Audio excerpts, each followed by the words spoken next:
తెలుసుకుందాము. ముందుగా కార్యక్రమానికి వచ్చిన అందరికీ కూడా ఆహ్వానం.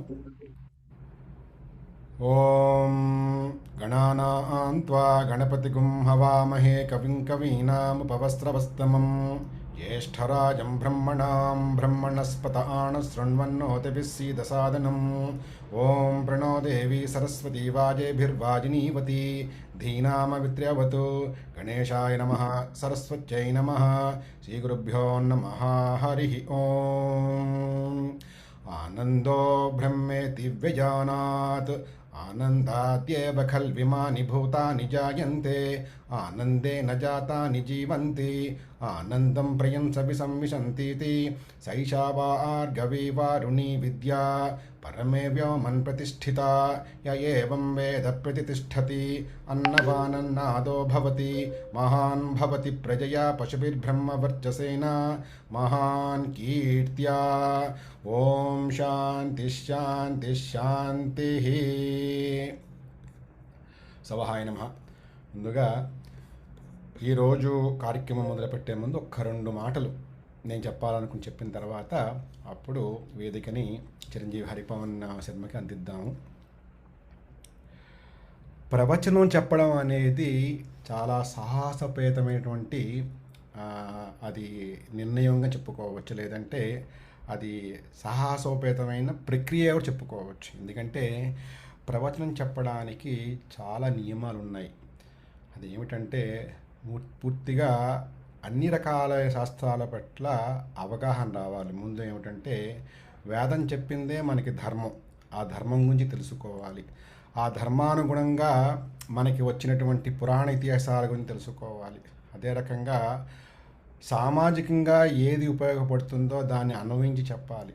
దానితోడు ఏమిటంటే మన భారతదేశం ఏదైతే ఉందో ఇది పూర్తిగా జ్ఞానము, ధర్మము, భక్తి ఈ మూడు మూల స్తంభాలపై నిలిచి ఉన్నమాట. ఇది అందుగురించే మనకి కేవలం ఇది ఒక నివసించే భూమి అనే కాదు, దీనికి తపోభూమి అని, ధర్మభూమి అని, కర్మభూమి అని కూడా అంటారు. మిగతా దేశాలు వాటిలోకి రావు. ఏ అమెరికా వెళ్ళాం అక్కడ అవన్నీ ఎంత మనం అక్కడ అనుష్ఠానాలు చేస్తున్నా కానీ కూడా అది వీటిల్లో ఏ కోవకి రాదు. ధర్మభూమి కింద అవ్వద్దు, తపోభూమి అవ్వద్దు, కర్మభూమి అవ్వదు. ఎందుకంటే సనాతన ధర్మం అనేది శాశ్వతమైన జీవన విధానం. అది మనకి మాత్రమే చెందింది. ఎందుకంటే ఈ ధర్మం ముఖ్యమైన మూల సూత్రాలు ఏమిటంటే సత్యం, అహింస, దయ, ధర్మం. ఈ 4 మూల సూత్రాల మీద మన ధర్మం ఉంటుందన్నమాట. అది మనిషి జీవితాన్ని దిశానిర్దేశం చేసేది ఈ మూల సూత్రాలే. అవి మనకు మాత్రమే చెందింది. వీటిని పాటించే ఓర్పు, నేర్పు, శక్తి, సామర్థ్యం మన కర్మభూమిలో ఎవరైతే పుట్టారో వారికి మాత్రమే చెందింది. అందు గురించి ఇక్కడ పుట్టడం అదృష్టం అని కూడా చెప్పుకుంటాం అన్నమాట. ఏవైతే చెప్పుకున్నామో ఈ విలువలని సమాజానికి, సామాన్య ప్రజలకు అందించేది ప్రవచనకర్తలు. అందువల్ల ఏంటంటే వారికి చాలా విశేషమైన స్థానం మన ధర్మంలో ఉంది. ఎంతోమంది ఇప్పుడు వింటున్న మహానుభావుల ప్రవచనాలు అన్నీ వారిని చూసి ఎంతోమంది మారిన వాళ్ళు ఉన్నారు, ఎన్నో విషయాలు తెలుసుకున్న వారు ఉన్నారు. మనకి తెలియకుండా మన నిత్య జీవన విధానంలో కానీ, మన యొక్క అనుష్ఠానంలో కానీ, లేదంటే వేరే వాటిల్లో కానీ తప్పులు జరుగుతుంటే తెలియకుండా అవి సరిదిద్దుకున్న వాళ్ళు, నాబోటి వాళ్ళు కూడా ఉన్నారు అందులో. అందువల్ల ఏంటంటే ధర్మాన్ని, ఆధ్యాత్మిక జ్ఞానాన్ని కలిపి ప్రజల్లో వ్యాప్తి చేసేవారు ఈ ప్రవచనకర్తలు అన్నమాట. అంటే పూర్తిగా జ్ఞానదీపాన్ని వెలిగించేవాళ్ళు మనకి, అలాగే మార్గదర్శకత్వాన్ని నిర్దేశించేవాళ్ళు మానవ జీవితానికి అంతా కూడా వాళ్ళే. అందువల్ల ఏమిటంటే ప్రవచనం ఇవ్వడం అనేది చాలా గొప్ప విషయం అన్నమాట. ఎందుకంటే సత్యాన్ని తప్పకుండా, ధర్మాన్ని తప్పకుండా అక్కడ మనం తెలుసుకున్న విషయాలని ఇక్కడ చెప్పాలి. ఏదో కళ్ళబుల్లి మాటలు, లేదంటే మనకి తెలిసిందే ధర్మం, మనకు నేర్చుకున్నదే ఆ జ్ఞానము అన్నట్టు కాకుండా మనకి వేదాల ద్వారా, మన ఋషి పరంపర ద్వారా, మన పెద్దల ద్వారా, గురువుల ద్వారా మనకి ఏదైతే వచ్చిందో దాన్ని సమాజానికి అందివ్వాలి. అందువల్లనే నేను చెప్పింది ఏమిటంటే చాలా సాహసోపేతమైనటువంటి విషయం ఇది ప్రవచనం ఇవ్వడం అనేది. త్యాగరాజ స్వామి వారు వారి పంచరత్న కృతుల్లో ఎవరైతే ఇలాంటి ధర్మకార్యాలు చేస్తారో వారి గురించి ఎందరో మహానుభావులైన కీర్తనలో ఒక చక్కటి చరణంలో మనకు చెప్తారన్నమాట. ఏమిటి? భాగవత రామాయణ గీతాది శృతి శాస్త్ర పురాణపు మర్మములన్ శివాది షణ్మతముల గూఢములను 30 చురాంతరంగముల భావంబుల నెరిగి భావరాగ లయాది సౌఖ్యము చే చిరాయువుల గలిగి నిరవచుకాత్ములై త్యాగరాత్ములైన వారెందరో మహానుభావులు అందరికీ వందనంటారంటే భాగవతం ఇప్పుడే చెప్పుకున్నాము. భాగవతము, రామాయణము, భగవద్గీత అంటే పురాణ ఇతిహాసాలు, వేదాలు, శాస్త్రాలు, పురాణాలు, వాటి రహస్యాలు, అలాగే మిగతావి ఏవైతే పద్ధతులు ఉన్నాయి, శైవము, శాక్తేయము, కుమారము, గణపతి, విష్ణు, సూర్య ఇలాంటి దేవతా విధానాలను పాటించే మతముల యొక్క పరమార్థాలను, రహస్యాలను తెలుసుకొని సకల దేవతల అంతరంగాల భావాలను తెలుసుకొని సంగీతము, లయ, భావాలతో ఆనంద సాగరంలో మునకలు వేయించుతూ ఎవరైతే ఉంటారో చిరంజీవులై నిరవధికమైన సుఖములు కలిగిన వారందరూ కూడా త్యాగరాజ స్వామి కదా, త్యాగరాజు అక్కడ పరమేశ్వరుడు ఆ ఊరిలో తిరువాయూరులో వారికి ఆప్తులైన వారు ఎందరో మహానుభావులు అందరికీ నమస్కారం. అంటే ఈ చరణంలో ఇలా ఎవరైతే వీటిని వ్యాప్తి చేస్తున్నారో వారి గురించి వారు ఏంటంటే ఈ ఈ ఈ చరణంలో చెప్తారన్నమాట. అందువల్ల ఏంటంటే అది ఆ ప్రవచనకారుల యొక్క గొప్పతనం.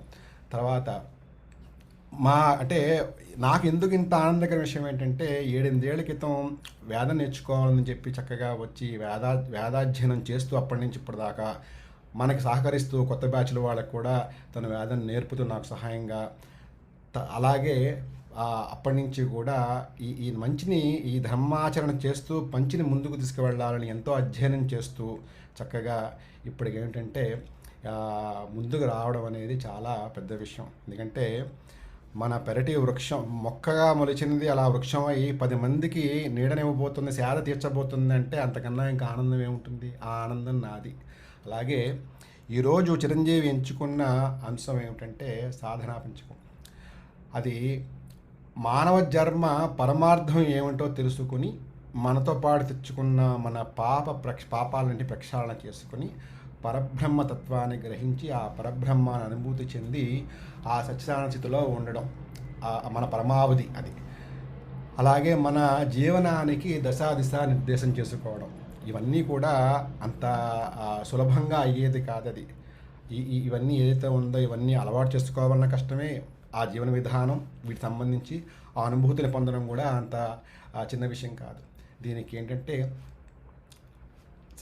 నిర్దిష్టమైన సాధన, అలాగే దానికి తగ్గ మానసిక స్థితి, కఠినమైనటువంటి నిర్ణయం తీసుకుని వీటిలో ముందుకు వెళ్ళాలన్న పట్టుదల ఉంటేనే ఇది ఏంటంటే కుదురుతుందన్నమాట. అలాగా దీనికి సంబంధించి దీనికోసం ఏం చేయాలో అన్న దాని మీద పరమేశ్వరుడు మహానుభావుడు ఈరోజు ఇలా ఉన్నామంటే మన అందరం కూడా అది ఆదిశంకరుల యొక్క కృప, వారి భిక్షణ. ఈరోజు మనం ఇలాగా ఈ ధర్మం గురించో వేదం గురించో 4 మంచి మాటలు మాట్లాడుకుంటున్నామంటే అది పూర్తిగా మన కలియుగ దైవమైనటువంటి పరమేశ్వరుడు, కలియుగ పరమేశ్వరుడు ఆయన యొక్క కృపా కటాక్షాలే. వారు ఏం చేశారంటే 5 సూత్రాలని మనకు ఈ సాధనా పంచక రూపంలో ఇచ్చారన్నమాట. ఎంత చక్కటి నాన్న అడిగా, నాన్న నువ్వు ఏం చెప్తావంటే గురువుగా సాధన పంచకం చెప్దాం అనుకుంటున్నానంటే నా మనసు ఎంతో ఆనందాన్ని పొందిందన్నమాట. ఎందుకంటే అయితే ఇందులో సూత్రాలు 5 శ్లోకాలు వినడానికి చాలా సులభంగా అనిపిస్తుంది, కానీ ఏంటంటే ఆచరణలో పెట్టడానికి ఎంతో నియమం నిగ్రహం చాలా కావాలి. అందువల్ల చాలా పట్టుదల కూడా అవసరం అన్నమాట. ఇది ఇంక ముగించబోయే ముందు నాకు ఆనందకరమైన విషయం అంటే స్వామివారు మొదలుపెట్టడమే వేదో నిత్యమధీయతాం అని మొదలు పెడతారు. అక్కడి నుంచి వచ్చినదే వేదో నిత్యమధీయతాం అని చాలామంది స్లోగన్స్ అవన్నీ పెట్టుకుంటాం కూడా మనం. అంటే వేదము నిత్యము అధ్యయనము చేద్దాము అని దాని అర్థం అన్నమాట. అక్కడితో మొదలవుతుంది. ఇక్కడితో నేను అనుకున్న 4 మాటలు చెప్పేసాను. ఇక్కడితో విరమిస్తూ నేను చిరంజీవికి వేదిక అందజేద్దాము. నువ్వు మొదలుపెట్టుకోవచ్చు నువ్వు హాయిగా. అందరూ కూడా దయచేసి సహనంతో చక్కగా అయ్యేంత వరకు విని ఆనందించి వెళ్ళండి. ఎందుకంటే యూట్యూబ్లో వాటిలో అనుకుంటాం మనం ఏమిటి తర్వాత విందాంలేమని, కానీ ఇప్పుడున్న మనకున్న సహనాలకి వాటికి ఏంటంటే గట్టిగా వినలేము. అందువల్ల ప్రత్యక్షంగా వినడమే మనకి మంచిది, ఆవశ్యం. సరేనా? శుభం. కానీ నాయన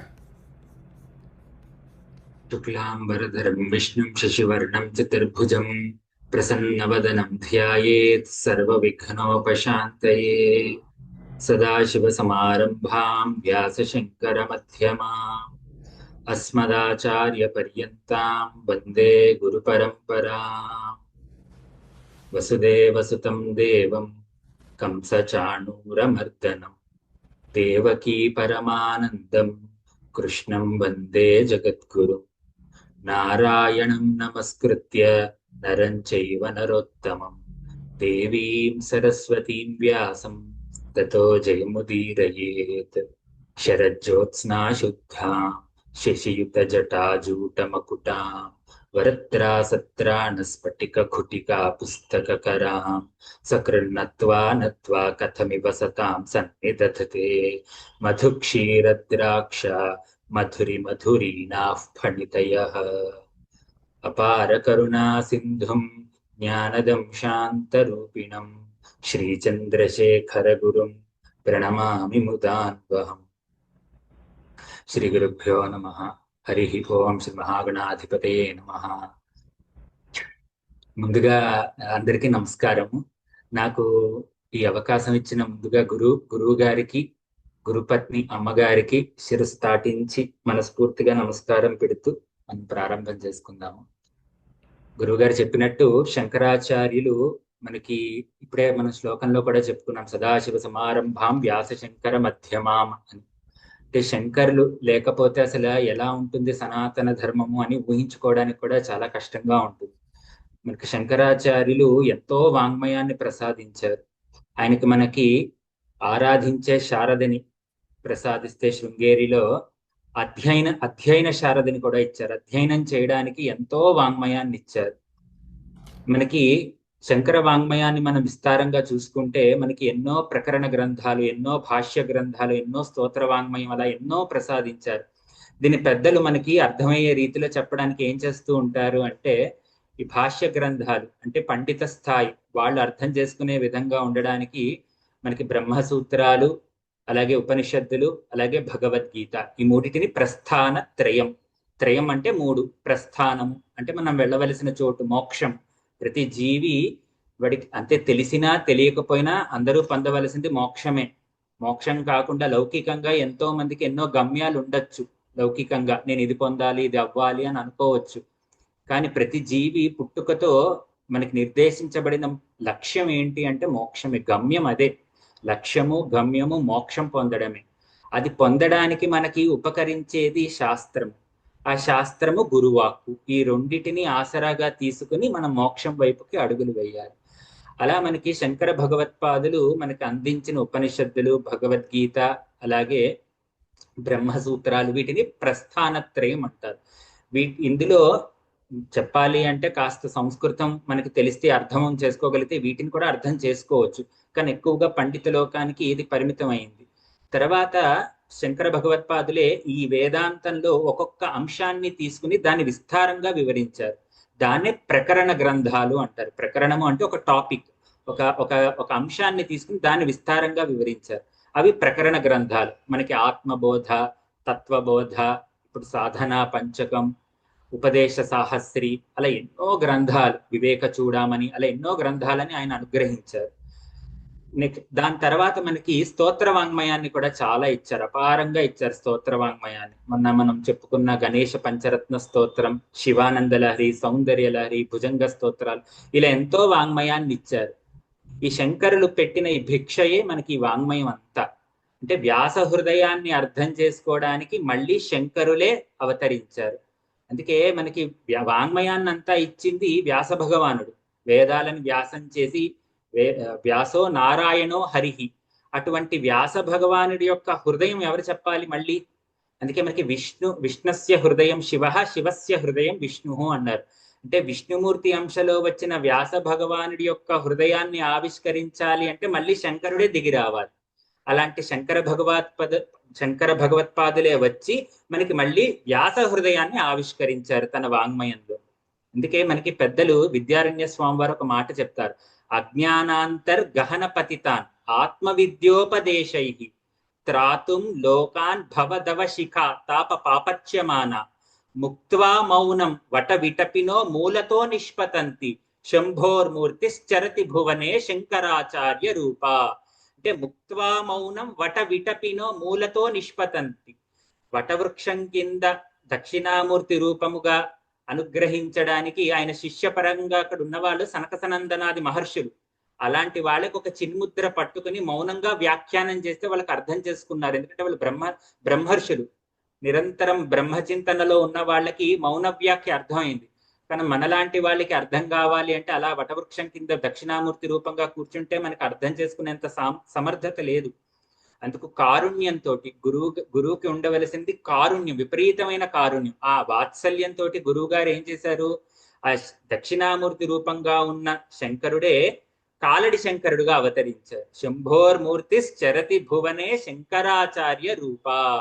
ఆ శంకరుడే మళ్ళీ మనకి శంకరాచార్య రూపంగా వచ్చింది. ఆ శంకరులు అనుగ్రహించిన ప్రకరణ గ్రంథాల్లో ఎన్నో ఉన్నప్పటికీ అందులో మనం ఎంచుకున్నది సాధన పంచకం. పేరులోనే ఉంది ఇది పంచకం. పంచకం అంటే 5 శ్లోకాలు. మనకి సాధనా పంచకంలో ముఖ్యంగా మనం ఏం చూస్తామంటే సాధనా మార్గం. అసలు సాధన అంటే ఏంటి? సాధన అంటే మన ఉన్న స్థితి నుండి ఉన్నత స్థితికి తీసుకెళ్లేదే సాధన. మనం ఏ స్థితిలో ఉన్నామో ఆ స్థితి నుంచి ఒక్క మెట్టుకు పైకి తీసుకెళ్ళినా అది మనకి సాధనయే. మనం మెట్లు ఎందుకు ఎక్కుతాం అంటే పైకి చేరడానికి, ఒక మేడ ఎక్కడానికి మెట్లు ఎక్కుతాం. ఇక్కడ పొందవలసిన మేడ ఏంటి? ఆ అపవర్గం అంటారు సంస్కృతంలో. అపవర్గం అంటే ఆ మేడ ఏది అంటే మోక్షం. ఒక్కొక్క మెట్టు ఎక్కుతూ మనం పై శిఖరానికి చేరాలి. ఆ అపవర్గమైన మోక్షాన్ని ఒక్కొక్క మెట్టుగా ఎక్కడానికి ఇది మనకి చాలా దోహదపడుతుంది. అందుకే ఈ సాధనా పంచకాన్ని సోపాన పంచకం అని కూడా అంటారు. సాధనా పంచకం అన్నా సోపాన పంచకం అన్నా ఒకటే. ఇది బోధించింది గురువు గారు. అంటే ఇందులో మనకి ప్రతిదీ బోధపరంగా ఉంటుంది. ఒక బోధన చేస్తూ ఉంటారు గురువు గారు. చేయి పట్టుకుని మనల్ని నడిపిస్తున్న తల్లి వలె ఒక్కొక్కటి బోధన చేస్తూ ఉంటారు, ఉపదేశం చేస్తారు. కాబట్టి దీన్ని ఉపదేశ పంచకం అన్నారు. మొత్తానికి దీనికి 3 పేర్లు: సాధనా పంచకం, సోపాన పంచకం, ఉపదేశ పంచకం. అంటే ఉపదేశ పరంగా ప్రతి వాక్యము ఉంటుంది. అది మన సాధనలో అమలు చేసుకోవాలి. ఒక్కొక్క మెట్టు ఎక్కిస్తూ ఉంటారు. మామూలుగా అయితే ఒక మెట్టు ఎక్కితే ఆ మెట్టుని విడిచిపెట్టి రెండో మెట్టు పైన పాదం పెట్టి ఎక్కేస్తూ ఉంటాం. ఇది ఒక మెట్టు, ఒక సోపానం, ఒక సూత్రాన్ని. అంటే ఇందులో మనకి 5 శ్లోకాలు అనుకున్నాం కదా. ఒక్కొక్క శ్లోకంలో ఒక్కొక్క పాదంలో 2 సూత్రాలు ఉంటాయి. అలా ఒక్క పాదాన్ని మనం తీసుకుంటే 4 పాదాలు, ఒక్క శ్లోకంలో 4 పాదాలు, 4 × 2 8 సూత్రాలు ఉంటాయి. అలా 5 శ్లోకాలకి 40 సూత్రాలు. అంటే సాధనా పంచకంలో మనకున్నవి 40 మెట్లు, 40 సూత్రాల రూపంలో ఇచ్చారు. ఒక్కొక్క సూత్రము మనకి చాలా అవసరం. అంటే ఇందులో సూత్రం అయిపోయింది, నేను బాగా చేసేసాను, ఇంకో మరో సూత్రానికి వెళ్ళిపోదాం అనడానికి లేదు. మెట్టు అయితే ఒకటి వదిలేసి రెండో మెట్టుకి ఎక్కిపోతాం. ఇక్కడ ఏం చేయాలి? ఆ మెట్టును కూడా మనతో పట్టుకెళ్ళాలి. అంటే మన 40వ గమ్యం చేరేదాకా మనకి ప్రతి మెట్టు మనకి దోహదపడుతూ ఉంటుంది. అలాంటి సూత్రాలని మనకి శంకర భగవత్పాదులు అందించారు. అంటే మనకి సాధనా పంచకంలో మనం చాలా ముఖ్యంగా తెలుసుకోవాల్సింది ఏమిటి అంటే ఈ 40 సూత్రాలని మనం జీర్ణం చేసేసుకోవాలి. మనకి అర్థం అయిపోవాలి. ప్రతి సూత్రము మనకి ఒక తండ్రి తల్లి గురువు చెయ్యి పట్టుకుని నడిపించిన దానిలాగా దిక్సూచిని ఇస్తూ, ఈ సూత్రం మనకి ప్రతి అడుగు వేసేటప్పుడు మన జీవిత గమ్యం ఏదైతే మనం మోక్షం అనుకున్నామో అది పొందడానికి మనం ఈ సూత్రాన్ని ఎప్పుడు మన దగ్గర పెట్టుకోవాలి. ఇది ధరించాలి. మనం నిత్యం ధరించి ఈ సూత్రాలను మనం కంఠస్థం చెయ్యాలి. ఇదే మన కంఠాభరణంగా అయిపోవాలి. రుద్రాక్ష ఎలా ధరిస్తామో అలా సాధనా పంచకం కూడా మన సాధన పేరులోనే చెప్పారు. శంకర భగవత్ ఒక ఐతిహ్యం చెప్తారు పెద్దలు. ఇది నిజంగా జరిగింది అని లేదు. విద్యారణ్య స్వామి వారి శంకర విజయంలో దీని గురించి లేదు. కానీ పెద్దలు ఒక ఐతిహ్యం చెప్తారు శంకర భగవత్పాదుల గురించి, సాధనా పంచకం గురించి. ఏమంటారంటే శంకర భగవత్పాదులు ఇంత వాంగ్మయం ఇస్తే శిష్యులందరూ శంకర భగవత్పాదుల్ని అడిగారంట. అంటే ఆయన అవతార సమాప్తి చేస్తూ ఆయన మళ్ళీ తన యొక్క కైలాస గమనం చేయడానికి వెళుతున్నప్పుడు శిష్యులు అడిగారంట శంకర భగవత్పాదుల్ని, స్వామి మీరు ఇంత వాంగ్మయం ఇచ్చారు, మాదా మందబుద్ధి అల్పాయుష్యు, మేము ఇంత వాంగ్మయం ఇది తెలుసుకోవాలి అంటే చాలా కష్టం, కానీ మోక్షమే గమ్యం అని చెప్పారు మీరు. దీన్ని మేము పొందడానికి మాకు ఏదైనా సులువైన కాస్త సూత్రప్రాయంగా మాకు ఏదైనా చెప్పగలరా అని అన్నారు శంకర భగవత్పాదులు. మనకి ఒక ఊరు ప్రయాణం చేయాలన్నా, ఒక తీర్థయాత్ర ప్రయాణం చేయాలన్నా మనం ఏం చేస్తాం? ఒక చిన్నగా ఒక చెక్ లిస్ట్ లాగా తయారు చేసుకుంటాం. ఎందుకు? మన ప్రయాణం చాలా సులువుగా అవ్వాలి. ప్రయాణం చేసేటప్పుడు ఏది మర్చిపోకూడదు. ఒక టికెట్ కానీ ఆధార్ కార్డు కానీ ఏవి మర్చిపోకుండా మనకి ప్రతిదీ రేపు ప్రయాణం వెళ్ళి మన గమ్యస్థానంలో అది ఉపయోగపడాలి. ఏది లేకపోయినా రేపు మనం ఇబ్బంది పడతాం. ఆ ఇబ్బంది రాకూడదని మనం ఏం చేసుకుంటాం, మనం ఒక రాసుకుని పెట్టుకుని మనం ప్రయాణం దగ్గర అయ్యే కొద్దీ దాన్ని అన్నిటినీ మార్క్ చేసుకుంటూ ఉంటాం. ఆహా, ఇది ఉంది, ఇది ఉంది, ఇది ఉంది, అలా అన్ని మనకి మొత్తం అంత చెక్ లిస్ట్ మొత్తం అంతా నిండాక మన ఒక విశ్వాసం మనకి ఏంటి అంటే మన గమ్యం చేరుకున్నప్పుడు మనకి ఎటువంటి ఇబ్బంది ఉండదు, మన ప్రయాణంలో కూడా ఎటువంటి ఇబ్బంది ఉండదు. అలా మనకి మోక్షం అనే గమ్యం పొందడానికి శంకర భగవత్పాదులు 40 ఆ చెక్ లిస్ట్ 40 సూత్రాలు ఇచ్చారు. 40 సూత్రాలు. ఒక్కొక్క సూత్రం మనం తెలుసుకుంటూ మనం ఇందులో ఎంత ఎంత మనం ప్రోగ్రెస్ చేశాం లేదా ఎంత మనం వెళ్ళాం ముందుకి ఒక్కొక్క సూత్రంలో అన్నది మనం తెలుసుకుంటూ మరొక సూత్రాన్ని తెలుసుకుంటూ అలా మనం ముందుకు వెళ్ళాలి. అందుకు సాధనా పంచకం మనం అందరం కంఠస్థం చేయాలి. ఇందులో మనకి చెప్తూ మొదటి వాక్యమే ఇప్పుడు గురువు గారు చెప్పినట్టు వేదో నిత్యం అధీయత. ఇది ఎంచుకోవడానికి ఒక కారణం కూడా ఏంటంటే మన అందరం మొదటి మెట్టులో ఉన్నాం. అంటే ఇంకా ముందుకు వెళ్ళిన వాళ్ళు చాలా మంది ఉండుండొచ్చు ఇక్కడ. కానీ మనం అందరం ఒక సామాన్యంగా అందరం చేస్తున్నది గురుముఖతః మనందరం వేదం నేర్చుకుంటున్నాం. అందుకు దాని నుంచి మనం మోక్షం పొందడానికి ఎటువంటి మెట్లు ఎక్కాలి, దానికి గురువు ఎటువంటి సహాయం మనం గురువుని ఆశ్రయించాలి, ఇవన్నీ మనకి తెలుసుకోవాలి. వేదో నిత్యం అధీయతాం అంటే వేదము నిత్యము అధీయతాం అధ్యయనం చెయ్యాలి. వేదం అధ్యయనం చెయ్యాలి అంటే గురుముఖతః వేదం నేర్చుకోవాలి. అసలు వేదము అంటే వేదయతీతి వేద అంటే వేదయతీతి అంటే జ్ఞానాన్ని ప్రతిపాదించేది, జ్ఞానాన్ని చెప్పేదే వేదం. ఏ జ్ఞానం?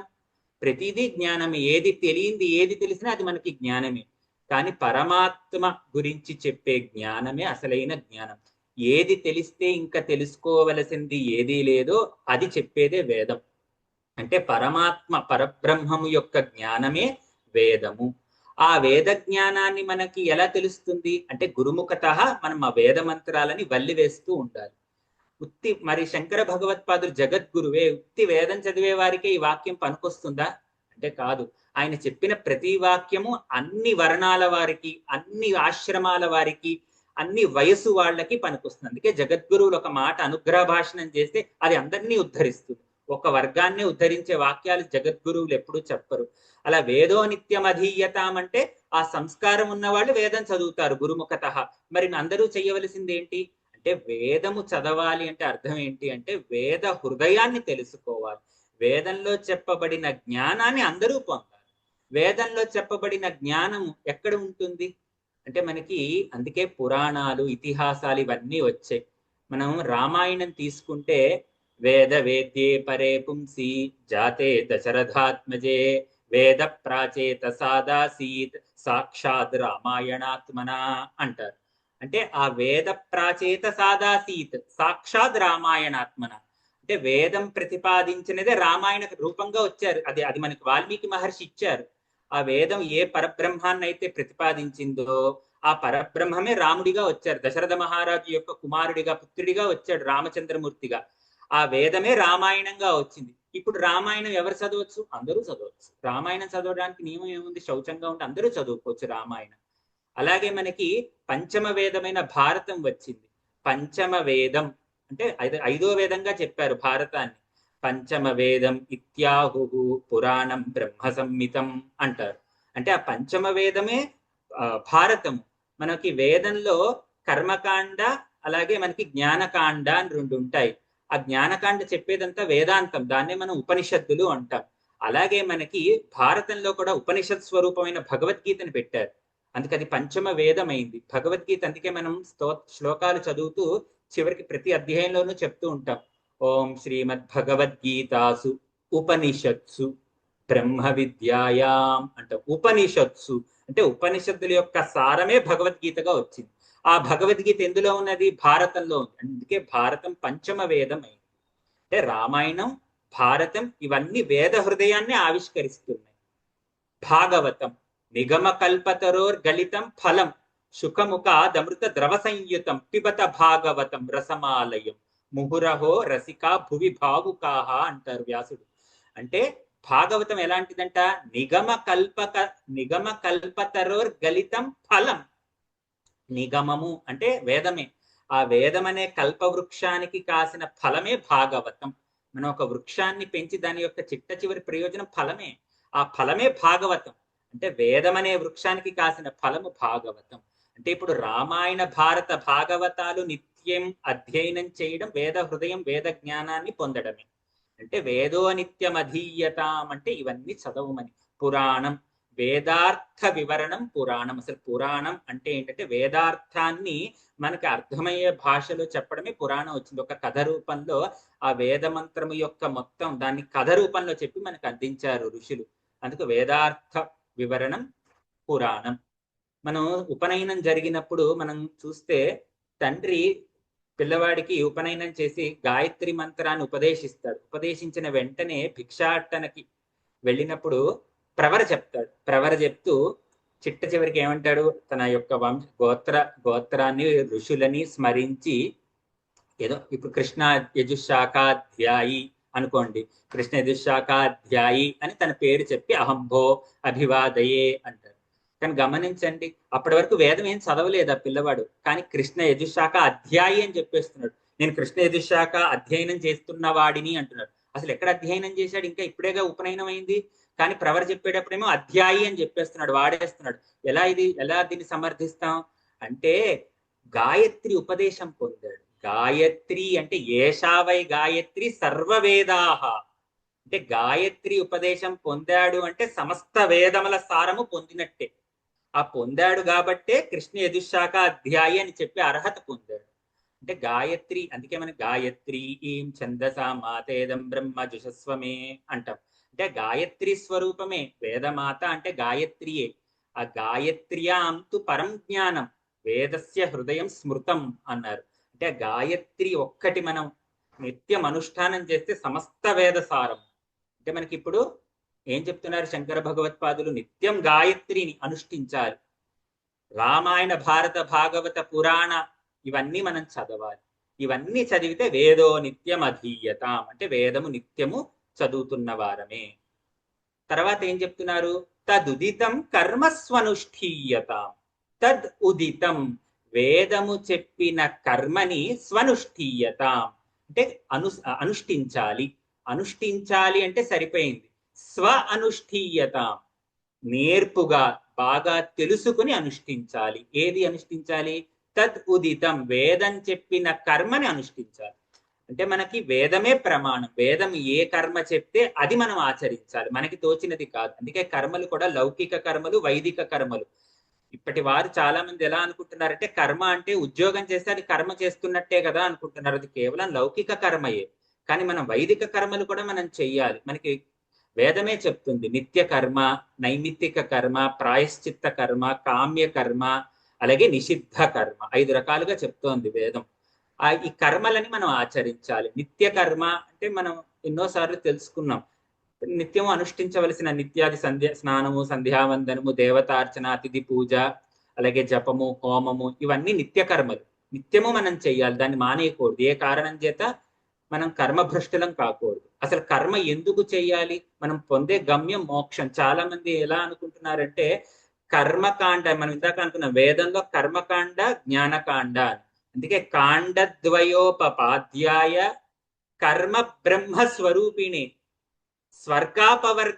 స్వర్గాపవర్గ రూపాయ యజ్ఞేశాయ నమో నమః. పూర్ణాహుతి చేసేటప్పుడు ఈ శ్లోకం చెప్పిస్తూ ఉంటారు.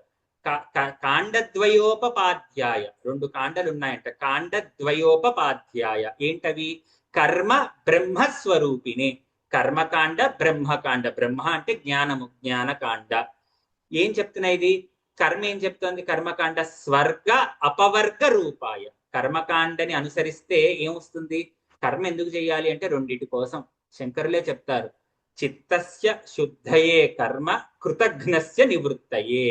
అసలు కర్మ ఎందుకు చెయ్యాలి అంటే దీని కొరకే. ఇది మనం నిత్యము స్మరించాలి. ఒక కర్మ ఎందుకు చేస్తున్నాం అని ఎవరైనా మనల్ని ప్రశ్నిస్తే దానికి జవాబు ఏంటి అంటే చిత్తస్య శుద్ధయే కర్మ, చిత్తశుద్ధి కోసము. కృతఘ్నస్య నివృత్తయే, కృతఘ్నతా దోషము రాకూడదని చెయ్యాలి. కృతజ్ఞతా దోషం ఎందుకు వస్తుంది అంటే పుట్టుకతో మనం ఒక రుణంతో పుట్టాం. దేవ రుణం, ఋషి రుణం, పితృ రుణం. ఈ రుణంతో పుట్టాం. మనం ఎవరి దగ్గరైనా అప్పు చేస్తే ఏం చేయాలి? ముందు బాకీ తీర్చేయాలి, లేదా ఆ దోషం మనని ఎప్పుడు వెంటాడుతూ ఉంటుంది. అలా పుట్టుకతో మనిషి నాకు అవన్నీ గుర్తులేవంది అంటే సరిపోదు. ఆ మూడు రుణాలతోటి పుట్టాడు వాడు. ఆ 3 రుణాల్ని తీర్చుకోవాలి. తీర్చుకోకపోతే కృతజ్ఞత అయిపోతాడు. అందుకే రామాయణం ఒక తీర్పు చెప్తుంది, కృతఘ్నో నాస్తి నిష్కృతి. కృతజ్ఞుడికి అసలు నిష్కృతి లేదు. బ్రహ్మహత్య పాపం చేసినా, వేరే పాపాలు ఏవి చేసినా దానికి ప్రాయశ్చిత్తం చేసుకోవచ్చంట. కానీ కృతజ్ఞుడికి అసలు నిష్కృతి లేదు. అందుకు కృతజ్ఞతా భావం దోషం ఎప్పుడు రాకూడదు. అందుకు మనం కర్మను ఆచరించాలి. అంటే కర్మ ఇప్పటికీ రెండిటి కోసం చేస్తున్నాం, చిత్తశుద్ధి కోసము, కృతజ్ఞత దోషము రాకుండా ఉండటం కోసం, కృతజ్ఞత నివృత్తి అయ్యే. ఈ కర్మని మనం ఇందాక అనుకున్నట్టు నిత్య కర్మ చేస్తాం. నిత్య కర్మ, తర్వాత నైమిత్తిక కర్మ. ఒక తిథిని నిమిత్తంగా చేసుకునే కర్మే నైమిత్తిక కర్మ. ఇప్పుడు కార్తీక మాసం అవ్వచ్చు, మొన్న జరిగిన దీపావళి, దేవీ నవరాత్రులు, గణేష నవరాత్రులు, ఇవన్నీ నైమిత్తిక కర్మలు. ఇవి అందరూ ఆచరించాలి, నిత్య కర్మలు, నైమిత్తిక కర్మలు. అలాగే ప్రాయశ్చిత్త కర్మ అంటే మనం తెలిసి తెలియక ఎన్నో జన్మల నుంచి ఎన్నో పాపాలు చేస్తూ ఉంటాం, తెలిసి తెలియక. దాని గురించి కూడా అసలు పాపం అంటే ఏంటో కూడా చెప్తారు గురువు గారు.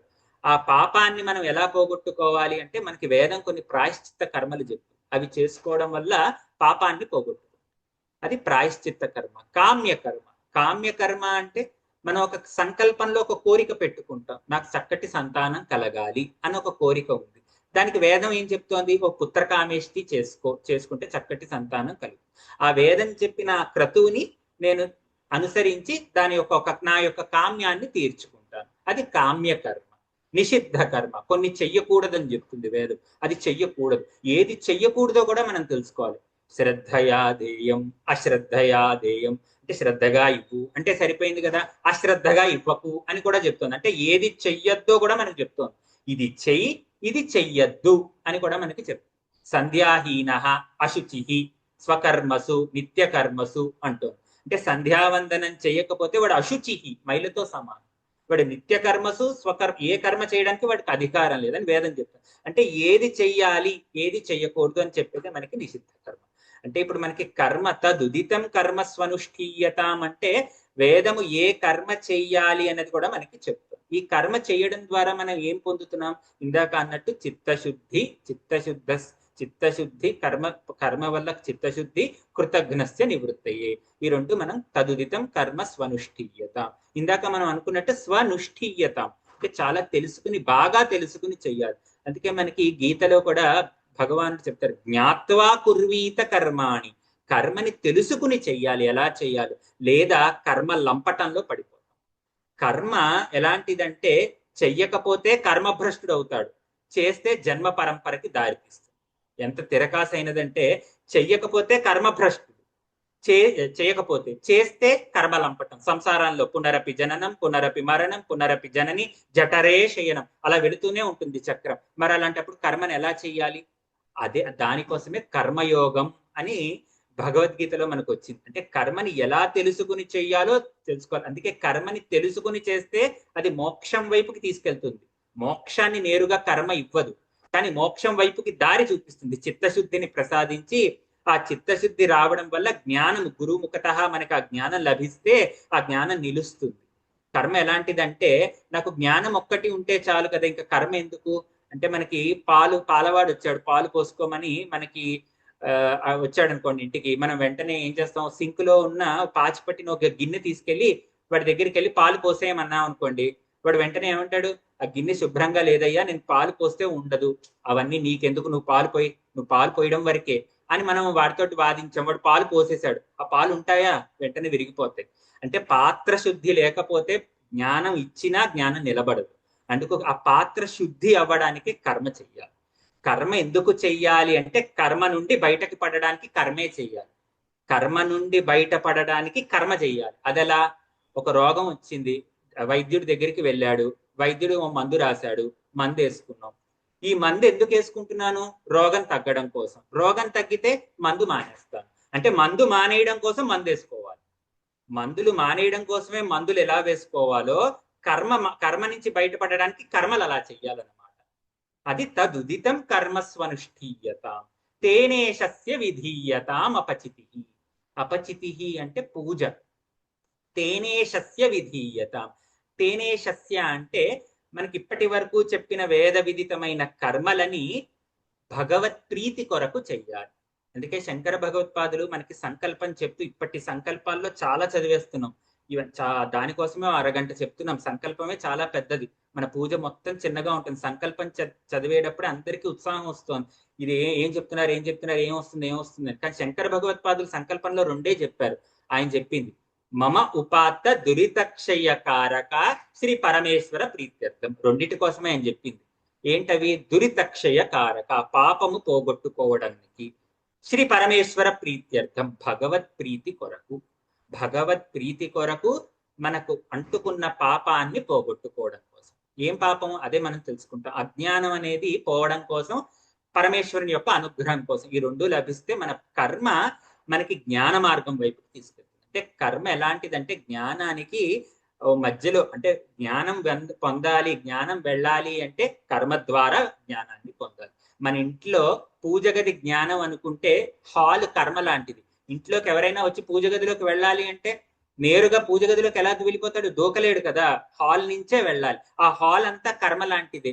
ఆ కర్మని దాటుకుంటూ వెళ్ళాలి. ఇప్పుడు ఆ హాల్ నిండా మీరు ఎన్నో పెయింటింగ్స్ పెట్టేశారు, ఎన్నో చిత్రాలు పెట్టేశారు. వాడు ఇది చాలా బాగుందని ఎక్కడైనా ఆగిపోతే ఇంకెప్పటికీ వాడి గమ్యాన్ని చేరుకోలేడు.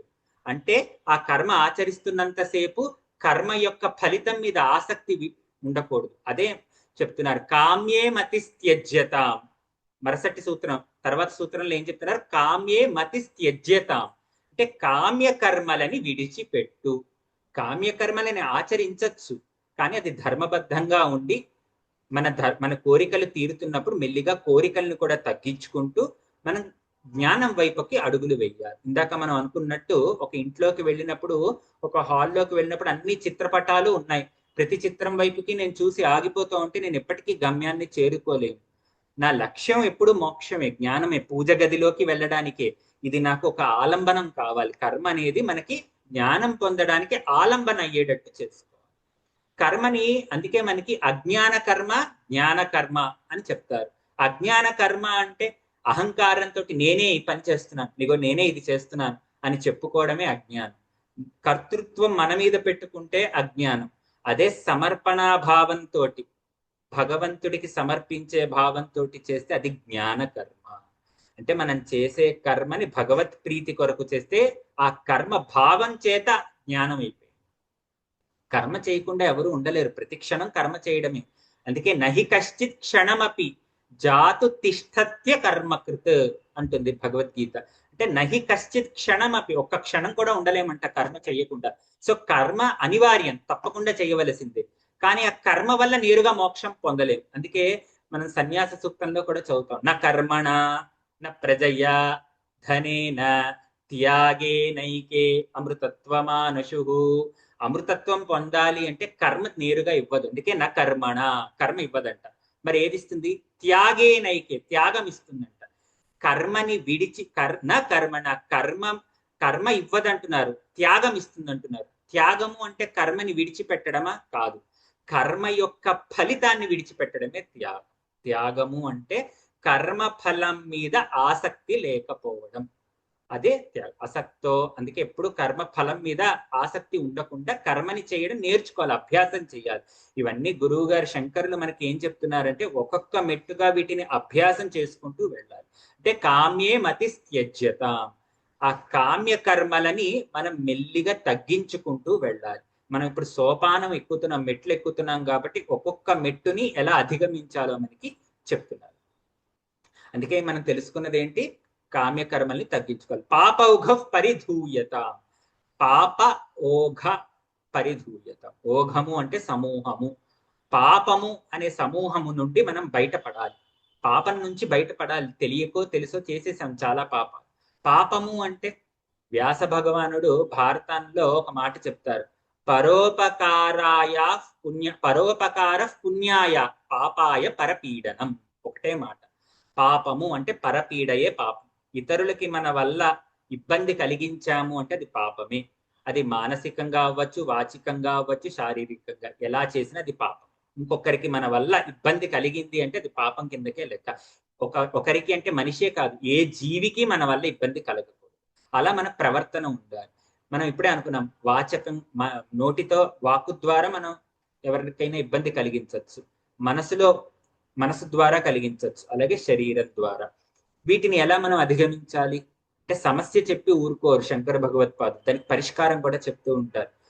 అందుకే మనకి వేదంలో వాచిక అంటే మాట మాట్లాడేటప్పుడు ఎలా మాట్లాడాలో నియమం చెప్పారు. సత్యం బ్రూయాత్, ప్రియం బ్రూయాత్, న బ్రూయాత్ సత్యమప్రియం, నానృతం ప్రియంచ నానృతం బ్రూయాత్, ఏష ధర్మ సనాతన అంటారు. అంటే సత్యం బ్రూయాత్, సత్యమే చెప్పాలి. అది ఎలా ఉండాలి? ప్రియంగా ఉండాలి, ప్రియంగా చెప్పాలి. నాకు సత్యం తెలిసిందంటే కాస్త అప్రియం చెప్పచ్చా? చెప్పొద్దు. న బ్రూయాత్ సత్యమప్రియం, తెలిసింది కదా అని వెంటనే హడావిడిగా వెళ్ళి చెప్పేయకూడదు. అది చాలా ప్రియంగా, వాళ్ళకి ఇది సౌకర్యంగా ఇప్పుడు చెప్పచ్చా, ఇప్పుడు చెప్పకూడదా అన్న విజ్ఞత కూడా ఉండాలి. ప్రియంగా అసత్యం చెప్పకూడదు. ఇది వాడికి సంతోషం కలిగిస్తుంది కదా అని లేనిపోని మాటలు భ్రమలో ఎవరిని పడేయకూడదు. మన మాటలు ఇతరులకి జ్ఞానం కలిగించాలి కానీ భ్రాంతిని కలిగించకూడదు. అంటే ఆ వాక్కు మనం అంత పరిశుద్ధంగా ఉంచుకోవాలి. మనసు మనసు మనసు చేసే పాపాలు, అసలు మనసే అన్నిటికంటే నోటితో చేసేది, శరీరంతో చేసే పాపాలు చాలా తక్కువ. మనసుతో చేసే పాపాలు లెక్కలేనన్ని. అసలు సాధనా పంచకం అంతా మనసుకే. ఈ మానస బోధయే సాధనా పంచకం. ఆ మనసుని నిరంతరం దాన్ని పరిశీలించి దాన్ని మనం నిరంతరం బుద్ధి ద్వారా, గురువు మాటల ద్వారా, శాస్త్రం ద్వారా దాన్ని నిరంతరం దానికి బోధ చేస్తూ ఉండాలి. అదే సాధన. అసలు ఆధ్యాత్మిక సాధన అంటే ఏంటి అంటే మనసుని సంస్కరించడమే. మనసుని సంస్కరించాలి. ఎలా? ఇప్పుడు మనసుని సంస్కరించాలి అంటే కూడా మనకి మనసులో పుట్టే ఆలోచనలు రామకృష్ణ పరమహంస చెప్తూ ఉంటారు. ఎక్కువ పాపం దేని వల్ల చేస్తాము అంటే కామి కాంచన, ధనము, స్త్రీ అంటే మోహం. దాన్ని ఎలా అధిగమించాలి అంటే మాతృవత్ పరదారేషు పరద్రవ్య నిలోష్టవత్ ఆత్మవత్ సర్వభూతేషు యః పశ్యతి స పండిత అన్నారు. అంటే ఎలా చూడాలంట? మాతృవత్ పరదారేషు, స్త్రీలందరినీ మాతృమూర్తి, మాతృస్వరూపంగా చూడాలి అని చెప్తున్నారు. ఎవరినైనా మనం చూసేటప్పుడు ప్రహ్లాదుడు అలాగే చూసేవారు. మన భాగవతంలో చెప్తారు, ఏ స్త్రీ ఎవరు అడ్డుపడినా తల్లి అన్న భావంతో పక్కకు వెళ్ళిపోయేవాడంట. అలా మాతృవత్ పరదారేషు పరద్రవ్యాని లోష్టవత్, ఇతరుల యొక్క ధనము మట్టి బెడ్డ, లోష్టవత్. మనం రోడ్డు మీద వెళుతూ ఉన్నప్పుడు దారిలో కనిపించే రాళ్ళనన్నీ మనం వేసుకుని ఇంటికి తీసుకెళ్ళాం. ఎందుకు? దానివల్ల ఉపయోగం లేదు. అలా మన దృష్టి వేరే వాళ్ళ ధనం వైపుకి అలాగే చూడాలి. పరద్రవ్యాన్ని లోష్టవత్, ఎందుకంటే అన్యాయంగా ఆర్జితం చేసిన ధనము అన్యాయార్జిత విత్తం సహ మూలం వినశ్యతి. అంటే సహమూలం వినశ్యతి, నిన్ను కాదు మొత్తం నీ పరంపర, నీ వంశాన్ని నీ మూలాన్ని నశింపజేస్తుంది. చూసాంగా కౌరవులు అలా అన్యాయార్జిత విత్తస్య సహ మూలం వినశ్యతి అన్నారు. అందుకు ఎప్పుడు మనం ధనం దగ్గర కూడా చాలా జాగ్రత్తగా ఉండాలి. అందుకు పరద్రవ్యాన్ని లోష్టవత్ ఆత్మవత్ సర్వభూతేషు, ఇతరులని ఎలా చూడాలి? అన్య మతాల్లో మనకి ఏం చెప్తారు అంటే బ్రదర్హుడ్, సిస్టర్హుడ్ ఇలాంటి పదాలు వినిపిస్తూ ఉంటాయి. అంటే సోదరుని వలె చూడాలి, ఒక సోదరి వలె చూడాలి అని. మన సనాతన ధర్మంలో అలా చెప్పరు. నీ వలే చూడాలి అంటారు. నిన్ను నువ్వు ఎలా చూసుకుంటావు అలా చూడాలని చెప్పింది. సోదరిని వలె అంటే ఇప్పుడు కౌరవులు పాండవులు వలె అయితే గొడవలే. అందుకు సోదరిని వలె కాదు, నీ వలె. మనకి ఎంత మూర్ఖుడైనా వాడిని వాడు ఎప్పుడూ హింసించుకోడు. ప్రతి మనిషికి వాడెప్పుడు సుఖంగా ఉండాలనే కోరుకుంటూ ఉంటాడు అంతర్లీనంగా. నా సుఖం కోసమే ఏది చేసినా అనే భావన నిరంతరం మనసులో ఉంటూ ఉంటుంది. అందుకు వాడు ఎప్పుడు హింసించుకోడు. అందుకు ఆత్మవత్ సర్వభూతేషు, తనని తాను ఎలా చూసుకుంటున్నాడో ఇతరుల్ని కూడా అలాగే చూడాలి. అది మనకి ఆత్మవత్ సర్వభూతేషు. ఇలా చూస్తున్నవాడు పండితుడు, అంటే తెలివైన వాడు, సరైన మార్గంలో ఉన్నవాడు. అలా పాపౌగ పరిధూయత భవసుఖే దోషోను సంధీయతాం. భవ సుఖే దోషోను సంధీయతాం.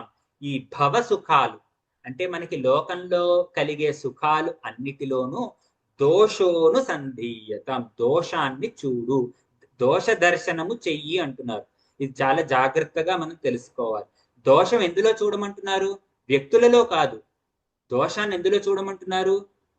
భవ సుఖములో చూడమంటున్నారు. సుఖములో దోషాన్ని వెతకమంటున్నారు. అంటే అసలు ఈ లోకము అంటే ఏంటి? ఒకటే నిర్వచనం. లోకము అంటే అనిత్యం అసుఖం లోకం. పేరులోనే చెప్పేశారు. ఇది అనిత్యం, శాశ్వతము కాదు. అసుఖం, ఇందులో సుఖము లేదు. సుఖము లేనిది, నిత్యము కానిది లోకం. ఆ నిత్యము కాని అసుఖము అయిన లోకంలో మనం సుఖం కోసం వెంపర్లాట పడుతున్నాం. రెండూ జరగవు. ఎంత వెంపర్లాట పడినా జరగనిది లోకంలోనే, ఎందుకంటే పేరులోనే చెప్తున్నారు. అలాంటి భవసుఖే దోషోనుసంధీయత.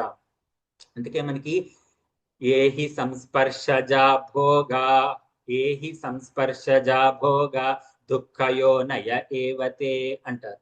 దుఃఖ అంటే ఏహి సంస్పర్శజా భోగాహ దుఃఖయోనయ ఏవతే అని చెప్తున్నారు మనకి భగవద్గీతలో. అంటే ఏహి సంస్పర్శ జా భోగా, భోగము అంటే ఏంటి అంటే సంస్పర్శ చేత కలిగేది భోగము సుఖము అంట. ఏది సంస్పర్శ అంటే ఇంద్రియము ఒక విషయము తోటి సంస్పర్శ జరిగితే ఆ రెండిటికి పుట్టింది భోగం. ఆ భోగము యొక్క లక్షణం ఏంటి? దుఃఖయోనయ ఏవతే, దుఃఖమే దాని యొక్క లక్షణము అని చెప్తున్నారు. అంటే ఆ భోగములో అంతర్లీనంగా మనకున్నది దుఃఖమే, అది దర్శించాలి మనకి. ఆ భవసుఖే దోషోను సంధీయత, అది దర్శించి మనం ఎలా దాన్ని వదిలిపెట్టడం ఎలా సాధ్యం? మనం ఏదైనా ఒకటి వదిలిపెట్టాం అనుకోండి, ఇప్పుడు ఈ రోజు వదిలిపెడతాం, కానీ రేపు వచ్చి అది మనం పట్టుకుంటుంది. నేను పట్టుకుంటే వదిలేయచ్చు, అది నన్ను పట్టుకుంటే అది వదలాలి. నన్ను ఏదైనా నేను పట్టుకుంటే ఆ వస్తువుని వదిలేయండి అంటే నేను వదిలేస్తా. అవతలది నన్ను పట్టుకుంటే దాని చేతుల్లో ఉన్నాను నేను ఇప్పుడు, అది ఎలా వదులుతాను? అందుకే వదలడం కాదు, ఆధ్యాత్మికలో ఎదగడం కావాలి. చిన్నపిల్లలు ఒక ఆట వస్తువుతోటి ఆడుకుంటూ ఉంటారు. ఒక చిన్నపిల్లాడు క్రికెట్ తోటి ఆడుకుంటూ ఉన్నాడు అనుకోండి, ఇప్పటికి అదే ప్రపంచంగా బతుకుతూ ఉంటాడు. నేనే ఆడతాను, నాకు బాల్ అయి బంతి ఆడతాను, లేదా బ్యాటింగ్ నేనే ఫస్ట్ చేస్తాను అని వాడు మారం చేస్తూ ఉంటాడు. మనం కూడా అలా చేసిన వాళ్ళమే చిన్నప్పుడు. కానీ అంత ప్రీతిగా ఉన్న ఆటని ఎదిగే కొద్దీ ఇప్పుడు తర్వాత పిల్లవాడు వచ్చి ఆడతామంటే నేనే ఆడతాను, వాడితో మనం గొడవ దిగం. సర్లే నువ్వు వాడు బంతేస్తాలే అంటాం, ఎంతసేపు అయినా పర్వాలేదు, నువ్వు వాడు, నేను ఆడుతూ ఉంటాలే నీతోటి అంటాం. ఎందుకు? ఇప్పుడు దాని మీద ప్రీతి అప్రీతి రెండూ లేవు. నాకేమైనా ద్వేషమా ఇప్పుడు ఆ ఆట అంటే? నాకేం ద్వేషం లేదు ఆట మీద, అలా అని ప్రీతి లేదు. ఆడమంటే ఆడతాను, వద్దంటే కూర్చుంటాను. అంటే నాకు ఆసక్తి, అంటే నాకు దాని పట్ల ప్రీతి భావన, రాగము లేదు ద్వేషం రెండూ లేవు. ఆ స్థితి మనం ఒక ఆటలో వచ్చింది. ఎందుకు? ఎదిగాం కాబట్టి. దాన్ని వదిలేసామా? వదలలేదు, ఎదిగాం. అందులో నిజంగా సుఖం ఉందా? ఇది నిజంగా సుఖమా అని మనకి మనమే ప్రశ్నించుకుంటూ వచ్చాం. ఇది నిజమైన సుఖమా? ఈ సుఖము నిజంగా నాకు శాశ్వతంగా ఆనందాన్ని ఇస్తుందా? ఇవ్వదు అని తెలిసిపోయింది. ఎలా? జ్ఞానం చేత. ఎదిగే కొద్దీ మనకు వచ్చే జ్ఞానం చేత అది సుఖం ఇవ్వదని తెలుసుకుని దాన్ని మనం విడిచిపెట్టాం. అలా మనం ప్రతి సుఖంలో ఉన్న దోషాలను గుర్తించి దాని నుంచి మనం బయటకు వచ్చే ప్రయత్నం చెయ్యాలి. భవసుఖే దోషోను సంధీయత, ఆత్మేచ్ఛ వ్యవసీయత. ఇక్కడ నుంచి మనకి శంకర భగవత్పాదులు సాధనా పంచకం, మనం దీనికి ఇంట్రడక్షన్ టు వేదాంతం అని కూడా పెట్టుకోవచ్చు. అంటే వేదాంత పరిభాషని మనకి చెప్తూ ఉంటారు ఇందులో ఎక్కువ కథలు కంట మొత్తం వేదాంత స్వరూపంగా ఉంటుంది సాధనా పంచకం. ఏది మనం చెయ్యాలి? మనందరం సాధకులుగా కూర్చున్నాం కాబట్టి ఒక్కొక్క సూత్రాన్ని మనం నేర్చుకుంటూ ఉండాలి. ఆత్మేచ్ఛ అంటే ఆత్మని తెలుసుకోవాలి అనే ఇచ్ఛ, జిజ్ఞాస ఉండాలి. వ్యవసీయత అన్నారు. వ్యవసాయాత్మికా బుద్ధి ఏకేహ కురునందన బహుశాఖాహ్యనంతాశ్చ బుద్ధయో వ్యవసాయినాం అంటారు గీతాచార్యులు. అంటే వ్యవసాయాత్మిక బుద్ధి, అక్కడ కూడా ఇదే పదం వాడారు, వ్యవసాయాత్మిక. ఇక్కడ కూడా శంకర భగవత్పాదులు అదే చెప్తున్నారు, ఆత్మేచ్ఛ వ్యవసీయత. అంటే ఆత్మ పరిశీలన చేసుకుంటూ ఉంటారు. మనకి బ్రహ్మసూత్రాల్లో మొదటి వాక్యం కూడా ఇదే, అథాతో బ్రహ్మ జిజ్ఞాస అన్నారు. అథాతో అటు పిమ్మట బ్రహ్మ జిజ్ఞాస, ఆత్మని తెలుసుకో, నీ స్వస్వరూప జ్ఞానాన్ని పొందు. దేని తర్వాత? అది చెప్పలేదు. మొదటి సూత్రంలో ఏం చెప్పారంటే అథాతో బ్రహ్మ జిజ్ఞాస నుంచి మొదలైపోయింది. ఇప్పుడు అది ఎవరు చెప్పాలి? నాకు బుద్ధికి తోచింది నేను చెప్పేస్తే సరిపోతుందా? సరిపోదు. రాసింది వ్యాస భగవానుడు, మరి ఎవరు చెప్పాలి? వ్యాసుడు అక్కడి నుంచే ప్రారంభం చేశారు. వ్యాస హృదయం తెలిసిన వాళ్ళు చెప్పాలి. వ్యాస హృదయం ఎవరు చెప్పగలరు? ఇందాక మనం అనుకున్నాం, విష్ణుస్య హృదయం శివ, శివస్య హృదయం విష్ణు అనుకున్నాం. అంటే వ్యాస హృదయం, విష్ణువాంశంలో వచ్చిన వ్యాసుడి హృదయం చెప్పాలి అంటే శంకరుడి వల్లే అవుతుంది. ఆ శంకరుడే శంకరాచార్యులుగా వచ్చి దానికి భాష్యాన్ని ఇచ్చారు. ఆ భాష్యాన్ని ఇచ్చి ఆయన చెప్పారు. ఇప్పుడు ఆ భాష్యాన్ని ఎవరు ఆమోదించాలి? అది మనం స్వీకరించాలంటే ఎవరు ఆమోదించాలి? ఎవరైతే బ్రహ్మసూత్రాలు చెప్పారో ఆయన ఆమోదించాలి. అంటే వ్యాస భగవానుడే దాన్ని ఆమోదన చెయ్యాలి. అంటే వ్యాస భగవానుడే ప్రత్యన్న రూపంలో వచ్చారు. కాశీ క్షేత్రంలో వస్తే శంకర భగవత్పాదులు తను రాసిన భాష్యాన్ని ఆయనతోటి వాదిస్తున్నారు, వాదోపవాదాలు జరుగుతున్నాయి. వ్యాసుడని తెలియదు, శంకర భగవత్పాదులు ఎవరో పెద్ద ఆయన వచ్చారు, మహాపండితుడి వల్లే ప్రకాశముగా ఉన్నాడని వాదిస్తూ ఉన్నాడు.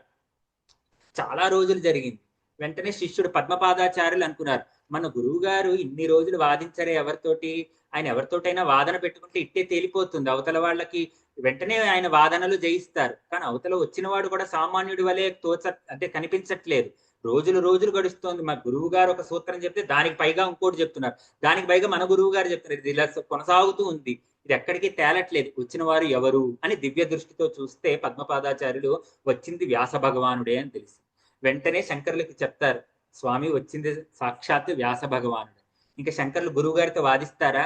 వెంటనే వాదన అక్కడితో అట్టిపెట్టి వ్యాస భగవానుడి యొక్క పాదాల మీద పడిపోయారు. స్వామి శరణు అని అన్నారు. వెంటనే శంకర భగవత్పాదులు అలా పడగానే వ్యాసుడు ఎంతో సంతోషించి శంకర భగవత్పాదులు అడుగుతారు, నేను రాసిన ఈ బ్రహ్మసూత్ర భాష్యం ఏదైతే ఉందో అది మీ హృదయాన్ని ఆవిష్కరించిందా? ఇది నా హృదయమే అని వ్యాస భగవానుడు స్టాంప్ కొడతారట, ఆమోదిస్తారు. అందుకు అథాతో బ్రహ్మ జిజ్ఞాస అన్నది ఇప్పుడు ఎవరు చెప్పగలరు? శంకరులు చెప్పగలరు. ఏంట అథాతో బ్రహ్మ జిజ్ఞాస? ఇది మనం తెలుసుకోవాలి ఈరోజు ఎక్కువగా. దీని మీద సాధన చతుష్టయం, అటు పిమ్మట అంటే సాధన చతుష్టయం. మనకి దుష్ట చతుష్టయం విన్నాం ఎన్నోసార్లు, దుర్యోధనుడు, దుశ్శాసనుడు, కర్ణుడు, వీళ్ళందరి గురించి చాలా చర్చలు, మహాభారతం ఎక్కువగా వీళ్ళ గురించి ఇలా ఎలా ఉండకూడదో బాగా తెలుసుకున్నాం. కానీ సాధన చతుష్టయం ఉంది అంటే సాధనలో 4 మనకి ఏది ఉపకరిస్తాయి అంటే ముందు వివేకం, 2 వైరాగ్యం, 3 షట్ సంపత్తి, 4 ముముక్షుత్వం. ఈ 4 సాధన చతుష్టయం. ఈ 4టిని మనం అవలంబన చేసుకోవాలి అంటున్నారు.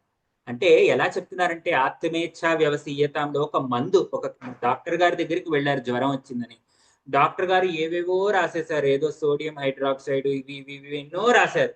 మెడికల్ షాప్ వారి దగ్గరికి తీసుకెళ్లారు. డాక్టర్ గారు ఇది రాశారండి అని. వాడు చూసి ఇవేం నాకు అర్థం కావట్లేదు అన్నాడు. డాక్టర్ గారి దగ్గరికి మళ్ళీ వెళ్ళారు, ఇది ఎవరికి అర్థం కావట్లేదండి మీరు రాసిందండి. ఇవన్నీ కలిపితే అదే డోలో అన్నారు. మరి అది రాస్తే సరిపోయింది కదా డాక్టర్ గారు అని వెంటనే వెళ్ళి డోలో టాబ్లెట్ అయ్యండి డోలో నా ఇచ్చేశారు. డోలోలో ఉన్నవన్నీ ఆ ఇంగ్రీడియంట్సే, అదంతా కలిస్తేనే టాబ్లెట్ అయింది. కానీ ఆ టాబ్లెట్ పేరు తెలుసు, కానీ లోపల ఉన్నవన్నీ అందరికీ తెలియదు. ఏదో శాస్త్రవేత్తలకు తెలుస్తుంది అందులో ఉన్నవి, మనందరికీ ఎలా తెలుస్తుంది? అలా ఆత్మేచ్ఛ వ్యవసీయతం అనేది ఒక మందు పేరు, కానీ లోతుగా వెళితే అదే సాధన చతుష్టయం. అది తెలిస్తే తప్ప ఈ ఆత్మేచ్ఛ కలగదు. ఎలా కలుగుతుంది ఇష్టం? మనకు అన్నిటిపైన ఇష్టం ఉంటుంది, భగవంతుడి పైన తప్ప. ఆ భగవంతుడి పైన ఇష్టాన్ని, ప్రేమను ఎలా కలిగించుకోవాలి? అది ప్రయత్నపూర్వకంగా కలగాలి. చాలా మంది ఎలా అంటూ ఉంటారంటే నాకు భగవంతుడి పైన ప్రీతి కలగట్లేదు అంటారు.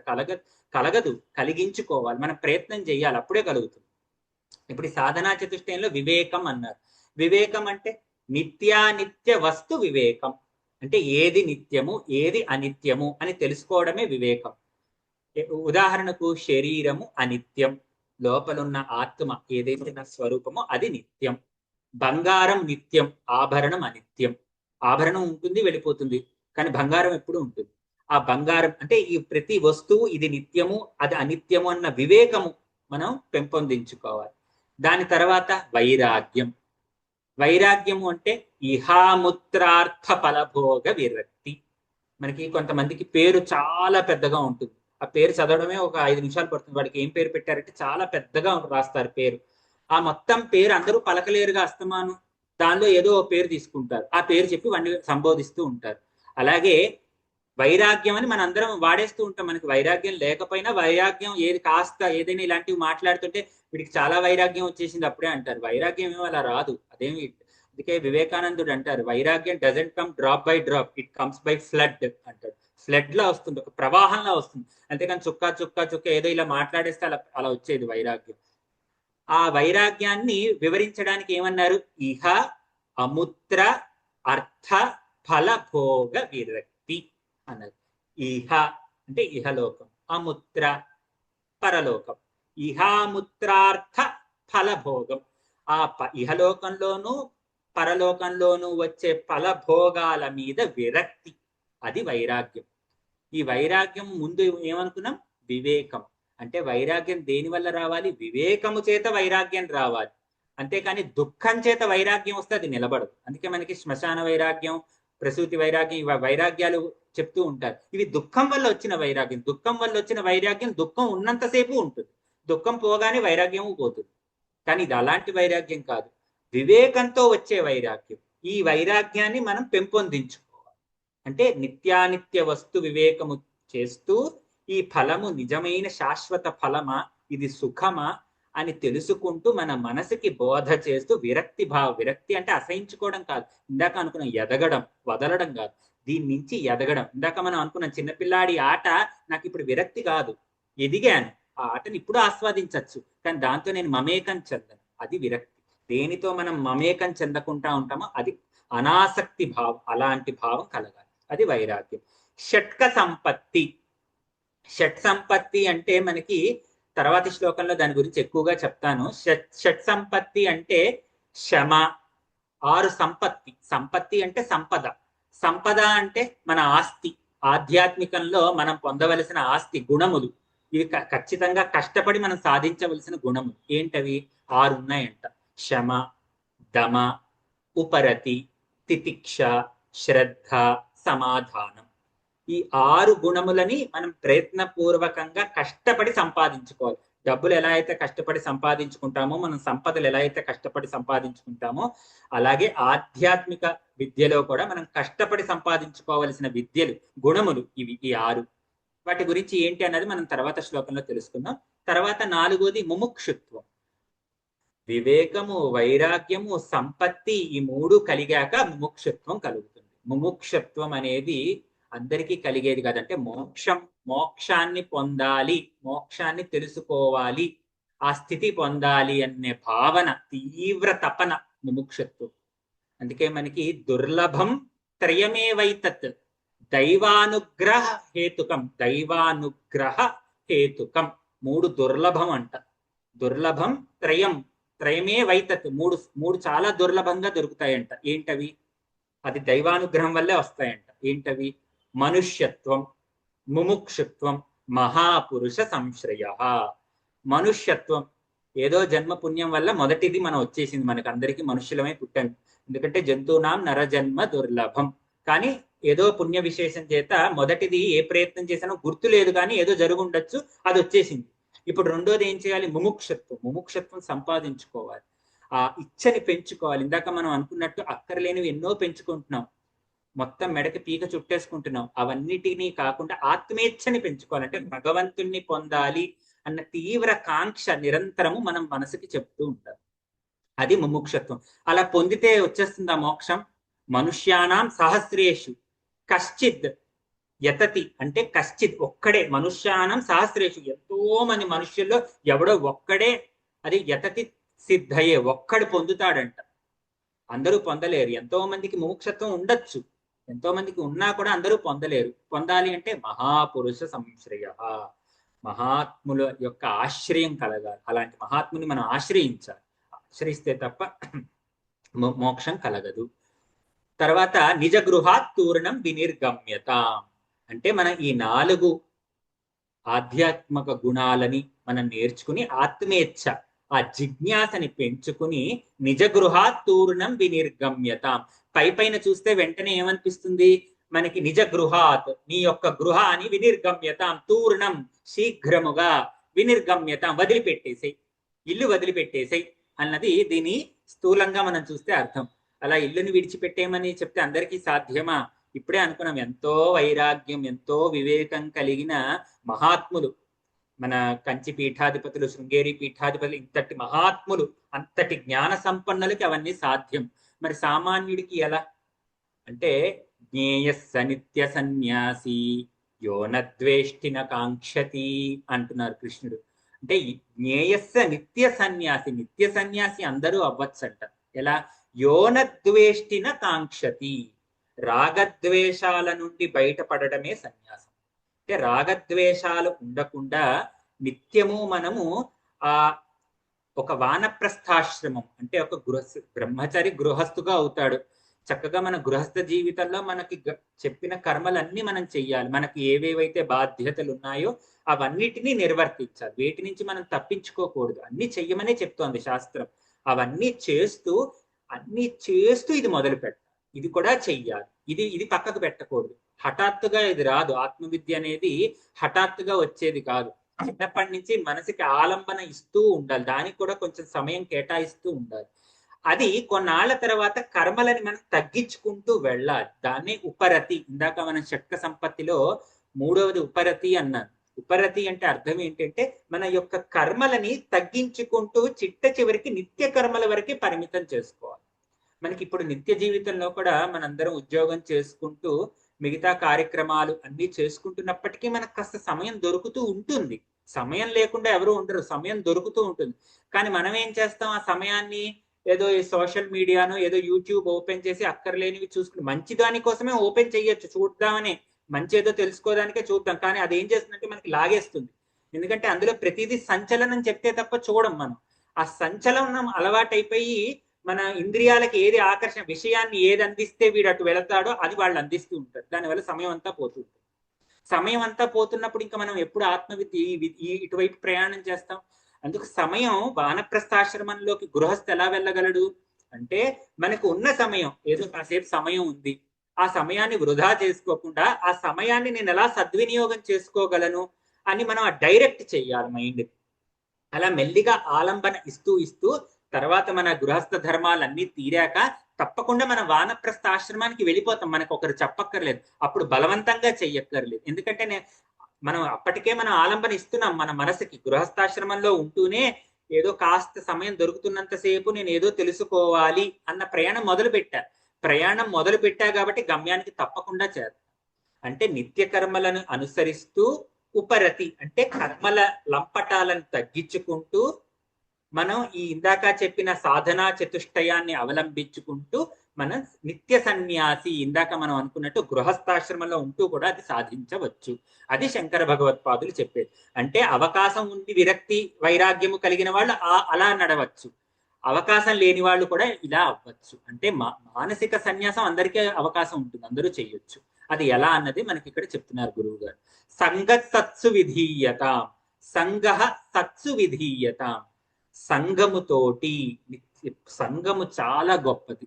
అందుకే మనకి ఒక ఇనుము చూడండి, అగ్నితోటి సంపర్కం పెడితే అది ఎలా కావాలంటే అలా వంగుతుంది. నీటితో సంపర్కం అయితే తుప్పు పట్టిపోతుంది, ఎందుకు పనికి రాకుండా. అంటే సంఘం చాలా, మనిషి సంఘజీవి, అందుకే సంఘం చాలా గొప్పది. శంకర భగవత్పాదులే మనకి అందరికీ తెలిసిన శ్లోకం చెప్తారు. సత్సంగత్వే నిస్సంగత్వం, నిస్సంగత్వే నిర్మోహత్వం, నిర్మోహత్వే నిశ్చలతత్వం, నిశ్చలతత్వే జీవన్ముక్తి. అంటే సంఘము చాలా గొప్పది. ఆ సంఘాన్ని ప్రయత్నపూర్వకంగా నేను అది సత్సంగం చేసుకోవాలి. సత్సంగం అంటే నిరంతరం ఒక సత్పురుషుడి దగ్గరే ఉండాలని అనుకోకూడదు. సత్పురుషులు ఎప్పుడు పక్కనే మనం ఉంటే మంచిదే. మహాత్ములు ఎప్పుడు మహాత్ములతోటి ఉండడం చాలా అదృష్టమే, కానీ అది అందరికీ సాధ్యం కాదు. అలాంటప్పుడు సత్సంగం ఎలా మనం సాధించవచ్చు అంటే, సత్సంగం అంటే మనుషులతోటే కాదు, చక్కటి పుస్తకాలు, మహాత్ములు అందించిన చక్కటి పుస్తకాలు సత్సంగమే. మనకి లభ్యమవుతున్న ఎంతో మంది మహాత్ములు ఎన్నో ప్రవచనాలు, అర్థం కాని విషయాలు ఎంతో తేలిక భాషలో చెప్తున్నారు, అది వినడం సత్సంగమే. అంటే మనకి ఏది మనకి చేరువలో ఉందో దానితో సంఘం, ఏది మనకి సత్వస్తువు వైపుకి తీసుకువెళుతుందో అదే సత్సంగం. సత్సంగము అంటే ఏంటంటే దుస్సంగము లేకపోవడం. దుస్సంగం త్యజ సాధు సంగం అంటే దుస్సంగాన్ని త్యజ విడిచిపెట్టి సాధు సంఘంలోకి వెళ్ళాలి. అందుకే సాధువులని దర్శించడం పుణ్యం. ఇప్పుడు పీఠాధిపతులు, ఉభయ పీఠాధిపతులు మనకి కంచి శృంగి ఇద్దరు వచ్చారు. అలాంటి మహాత్ముని దర్శించడం చాలా పుణ్యం. సాధూనాం దర్శనం పుణ్యం, స్పర్శనం పాపనాశనం, సంభాషణం కోటి తీర్థం, వందనం మోక్ష సాధకం అంటారు. అలాంటి మహాత్ముని దర్శించడమే పుణ్యం. వాళ్ళు మనతో ఒక అనుగ్రహ భాషణాలు ఎన్ని చెప్తున్నారు. వాళ్ళు చెప్పింది ప్రవచనం కాదు, అనుగ్రహ భాషణం. వాళ్ళ పై స్థితి నుంచి మన స్థితికి దిగి మనకి అందించాలని చూస్తున్నారు, అనుగ్రహిస్తున్నారు. కాబట్టి అనుగ్రహ భాషణం అది వింటే సంభాషణం కోటి తీర్థం అంట.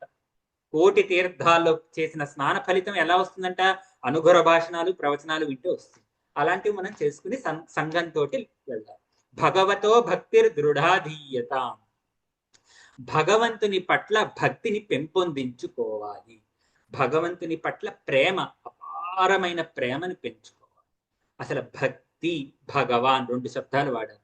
భగవాన్ అంటే ఏంటి అంటే, భగవాన్ అంటే 6 గుణములు ఉండాలంట. భగవాన్ అని శబ్దం వాడాలంటే ఐశ్వర్యస్య, సమగ్రస్య, వీర్యస్య, యశసః, శ్రియః, జ్ఞాన విజ్ఞానయోశ్చాపి షణ్ణాం భగ ఇతీరణ అన్నారు.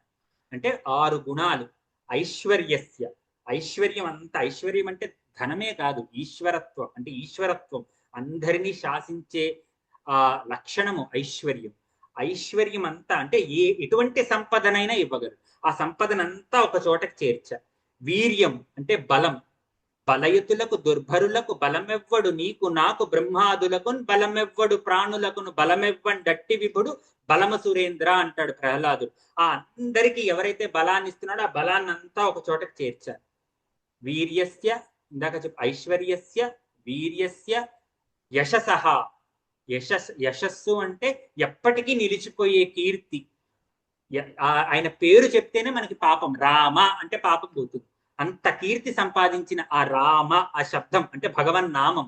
ఆ యశసః శ్రియ అంటే సంపద, జ్ఞాన విజ్ఞానం, జ్ఞానము విజ్ఞానం, ఇలాంటివన్నిటిని ఒక చోటకి చేరిస్తే సమగ్రంగా అదే భగవాన్. ఆ భగవాన్ శబ్దం వాళ్ళకి వాడాలి. భగవాన్, భక్తి, అటువంటి భగవంతుడి పట్ల భక్తిని పెంపొందించుకోవాలి. మనం ప్రేమించే వ్యక్తి ఎలా అవ్వాలి? పూర్ణుడు అవ్వాలి. ఆ పూర్ణత్వాన్ని మనం ప్రేమించాలి. ఆ పూర్ణత్వం ఎవరు అంటే భగవంతుడే. మిగతా వాళ్ళని ఎవరిని ప్రేమించినా అందులో పూర్ణత్వం ఉండదు. ఎప్పుడు ఏదో ఒక లోటు ఉంటూనే ఉంటుంది. ఏదో ఒక అసంతృప్తి ఉంటూనే ఉంటుంది మనిషికి. ఎంత ఇచ్చినా ఇంకా ఏదో అసంతృప్తి, అన్ని ఇచ్చినా ఇంకోటి ఏదో ఇవ్వలేదనే బాధపడుతూ ఉంటాడు. ఒక్క భగవంతుడే మనం ఎంత చూపిస్తే ప్రేమ, ఆయనకి వస్తువుతో లేదు, ప్రేమ చూపిస్తే చాలు లొంగిపోతాడు. ఆయన మన వెంట మనం ఆయన వెంట పరిగెడతామని అంటే చాలు, ఆయన మన వెంట పరిగెడుతూ ఉంటాడు. అది భగవంతుడు. దానికి భక్తిని పెంపొందించుకోవాలి. భక్తికి శంకర భగవత్పాదులు ఒక గొప్ప నిర్వచనం శివానంద లహరిలో చేస్తారు. అంకోలం నిజ బీజ సంతతి రయస్కాంతోపలం సూచిక సాధ్వీ నైజ విభుం లతాక్షితిరుహం సింధు సరిద్వల్లభం ప్రాప్నోతీహ యథా తథా పశుపతే పదారవిందద్వయం చేతో వృత్తి రూపేత్య తిష్టతి సదా సా భక్తిరిత్యుచ్యతే అంటారు. అంటే భక్తి అన్నదానికి డెఫినేషన్ ఎవరైనా అడిగితే శ్లోకం చెప్పేచ్చు. ఏంటి శ్లోకం అంటే, అంకోలం నిజ బీజ సంతతి. అంకోలం అనే వృక్షం ఉందంట. మనం అసలు ఎప్పుడు చూడండి, శంకర భగవత్పాదులు ఈ వృక్షాలన్నిటిని ఎప్పుడు చూసారో, అసలు ఆయన ఎంత స్టడీ చేశారా అనిపిస్తూ ఉంటుంది. ఆ అంకోల వృక్షానికి ఒక ప్రత్యేక లక్షణం ఉంటుందంట. దాని నుంచి విత్తనం పడుతుందంట. ఆ అంకోల వృక్షం నుంచి ఫలము కింద పడి, ఆ విత్తనం కింద పడితే నేలపైన ఆ విత్తనం ఆ చెట్టుకి వెళ్ళి అతుక్కుపోతూ ఉంటుందంట. అది ఆ అంకోల వృక్షం యొక్క ప్రత్యేకత. శ్రీశైలంలో ఇలాంటి వృక్షాలు ఉంటాయి అని చెప్తారు మహాత్ములు. ఆ అంకోల నిజబీజ సంతతి అయస్కాంతో ఫలం సూచిక. ఒక సూది అయస్కాంతం దగ్గర పెడితే వెంటనే వెళ్ళి అతుక్కుంటుంది. అయస్కాంతో ఫలం సూచిక సాధ్వి నైజ విభుం. ఒక మహాపతివ్రత భర్తని ఎలా అనుభవిస్తుందో, ఒక అంకోల వృక్షం యొక్క విత్తనం ఎలా చెట్టును ఆకర్షిస్తోందో ఉదాహరణలు చెప్తున్నారు. అంకోలం నిజబీజతి ఒకటి, అయస్కాంతోఫలం సూచిక, సాధ్వి నైజ విభుం, లత క్షితిరుహం, లత ఎలా చుట్టుకుంటుందో చెట్టుకి, ఇలా ఉదాహరణలు చెప్తూ గొప్ప ఉదాహరణ చెప్పారు. నది అంకోలం నిజబీజ సంతతి రయస్కాంతోఫలం సూచిక సాధ్వి నైజ విభుం లతా క్షితిరుహం సింధు సరిద్వల్లభం. నది ఎలా అయితే సాగరంలోకి కలుస్తుందో అలా చేతో వృత్తి రూపేత్య తిష్టతి సదా. నా చేతము, నా మనస్సు నిరంతరము పదారవిందద్వయం, నీ పాదాల యందు అపరిమితమైన ఆ ప్రేమకి అలా అక్కడ ఉండిపోవాలనుకుంటుందంట. బలవంతంగా కాదు, ఉండలేక. ఎందుకు మీ అబ్బాయి అంటే అంత ఇష్టం? ఎందుకో చెప్పలేనంత ప్రేమ. ఎందుకు ఏమో చెప్పలేను.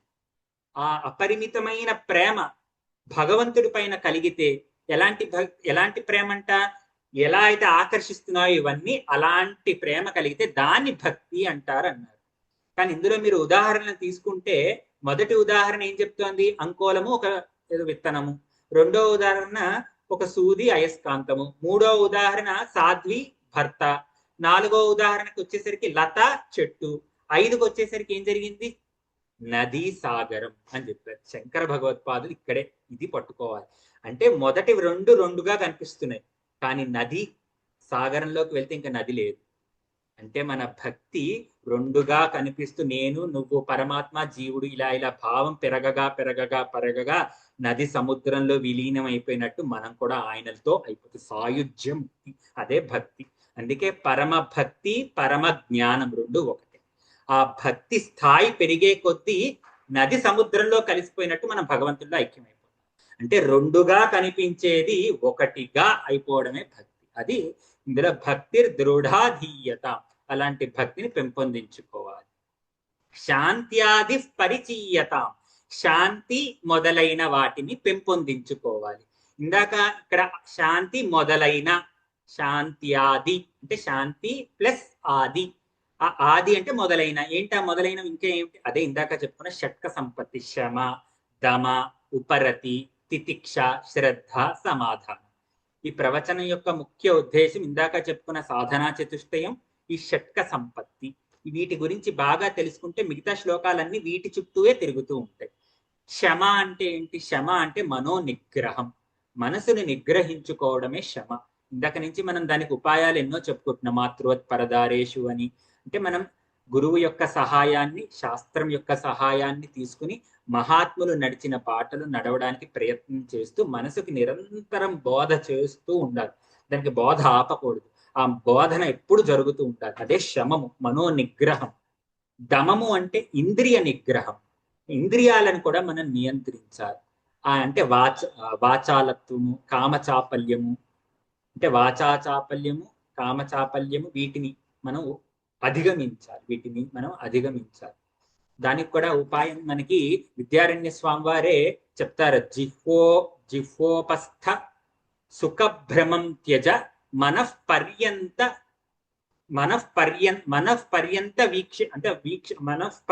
దుఃఖేక్షణాత్ అంటారు. అంటే జిహ్వోపస్థ సుఖభ్రమం త్యజ మనఃపర్యంత దుఃఖేక్షణాత్. విద్యారణ్య స్వామి వారు దూర్వాసన ప్రతీకార దశకం అని ఒక గ్రంథం ఒక చెప్పారనమాట. గ్రంథంలో దుర్వాసనలని ఎలా అధిగమించాలి, దుర్వాసనల మీద ఎలా ప్రతీకారం తీర్చుకోవాలో సాధనా పంచకం లాగే ఆయన కూడా చెప్పారు. దుర్వాసన ప్రతీకార దశకం. అందులో ఒక మాట చెప్తారు: జిహ్వ ఉపస్థ సుఖ భ్రమం త్యజ. ఈ జిహ్వ ఉపస్థ అంటే కామవాంఛన, ఈ వాచాలత్వం, వీటి నుంచి జయించడం. ఈ సుఖము, దానివల్ల కలిగే సుఖము జిహ్వాచాపల్యము. కామచాపల్యం వల్ల కలిగే సుఖము సుఖ భ్రమం, అది భ్రాంతి. దాన్ని త్యజ, విడిచిపెట్టు. ఎలా? మనఃపర్యంత దుఃఖేక్షణాత్. మనసులో నిరంతరం విచారణ చేస్తూ ఉండు. ఏమని? పర్యంత దుఃఖేక్షణాత్. ఈ సుఖాన్ని నేను పొందడం వల్ల దీని పర్యవసానం ఏమవుతుంది? ఇది నిజంగా ఎప్పటికీ సుఖమేనా అని చూస్తూ ఉంటే దానిలో దుఃఖమే నీకు కనిపిస్తుంది. ఎందుకంటే ఇందాక అనుకున్నట్టు అనిత్యం అసుఖం లోకం.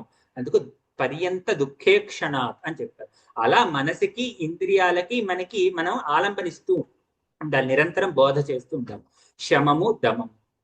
ఉపరతి, ఇందాకనే మనం చెప్పుకున్నాం. ఉపరతి అంటే ప్రయత్నపూర్వకంగా మనము చెయ్యవలసిన నిత్య కర్మలు చేస్తూ అవసరము లేని కర్మల నుంచి మెల్లిగా మనము బయటకు వస్తూ ఉండాలి. ప్రయత్నపూర్వకంగా చేస్తూ ఉండాలి. అంటే పిల్లవాడికి వివాహం అయింది, మనం చెప్పులిప్పేసి వదిలేయాలి. వాడిని మిగతాదంతా కార్యక్రమం వాడిని నిర్వర్తించమని చెప్పాలి. ఎంత వయసు వచ్చినా నాకే అన్నీ చెప్పాలి అని ఇంకా అనుకోకూడదు. మనకి దొరికే సమయాన్ని చక్కగా వినియోగించడం ప్రారంభం చేయాలి.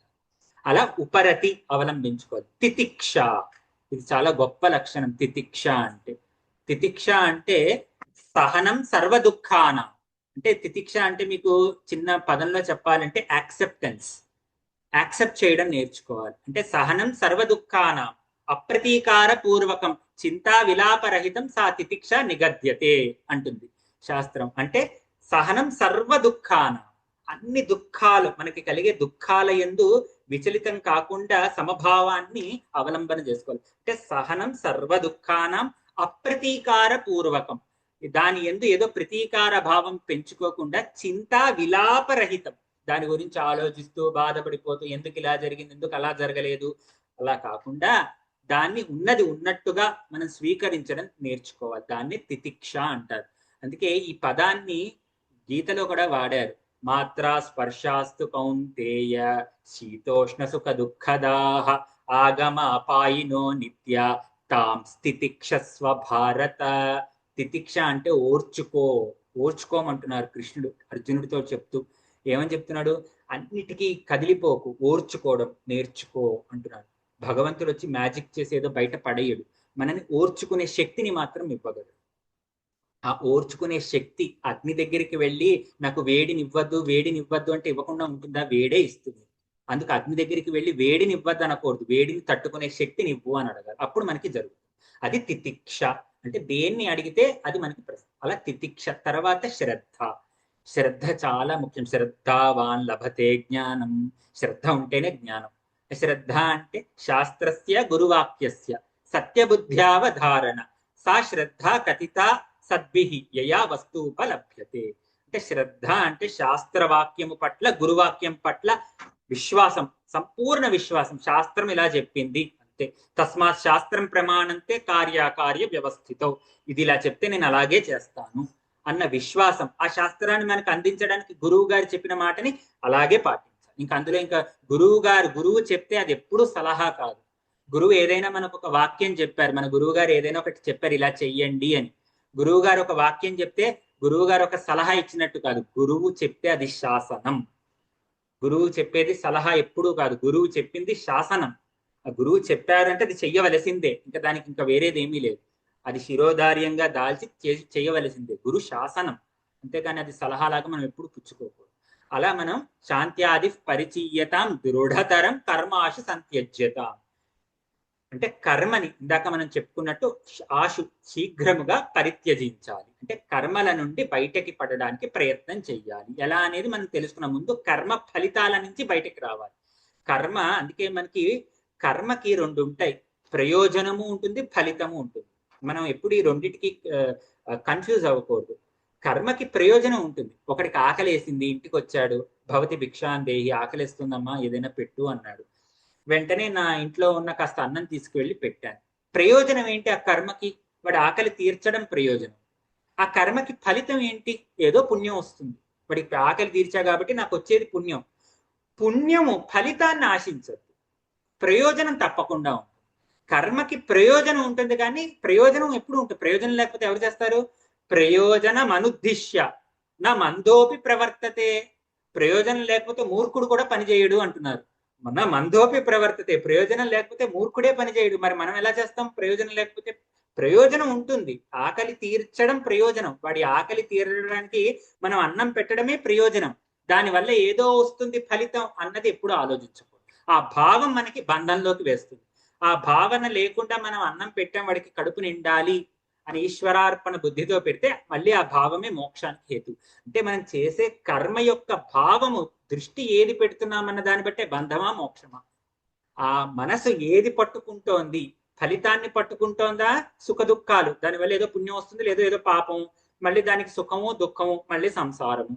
నాకు ఈ రెండు వద్దు. ప్రయోజనం ఏంటి? ఆకలి తీర్చాను, సంతోషం, అక్కడి వరకు. అంటే నిష్కామ కర్మ. కర్మ మెల్లిగా నిష్కామ కర్మగా అవుతూ ఉంటుంది. అంటే ఫలితము లేకుండా నిష్కామ కర్మ చెయ్యగా నాకు ఈశ్వరార్పణ బుద్ధితో చేస్తే, ఆ నిష్కామ కర్మ ఈశ్వరార్పణ బుద్ధితో చేస్తే అది నాకు చిత్తశుద్ధిని ఇస్తుంది. ఆ చిత్తశుద్ధి వల్ల జ్ఞానం కలుగుతుంది. అందుకే మనకి రమణ మహర్షి, రమణుడు ఉపదేశ సారము అని ఒక ఆయన కూడా ఉపదేశ వాక్యాలు చేశారు. అందులో చెప్తారు, కర్తురాజ్ఞయ ప్రాప్యతే ఫలం కర్మ కింపరం కర్మ తజ్జడం కృతిమహోదధౌ పతన కారణం ఫలమశాశ్వతం గతి నిరోధకం ఈశ్వరార్పితం నేచ్ఛయా కృతం.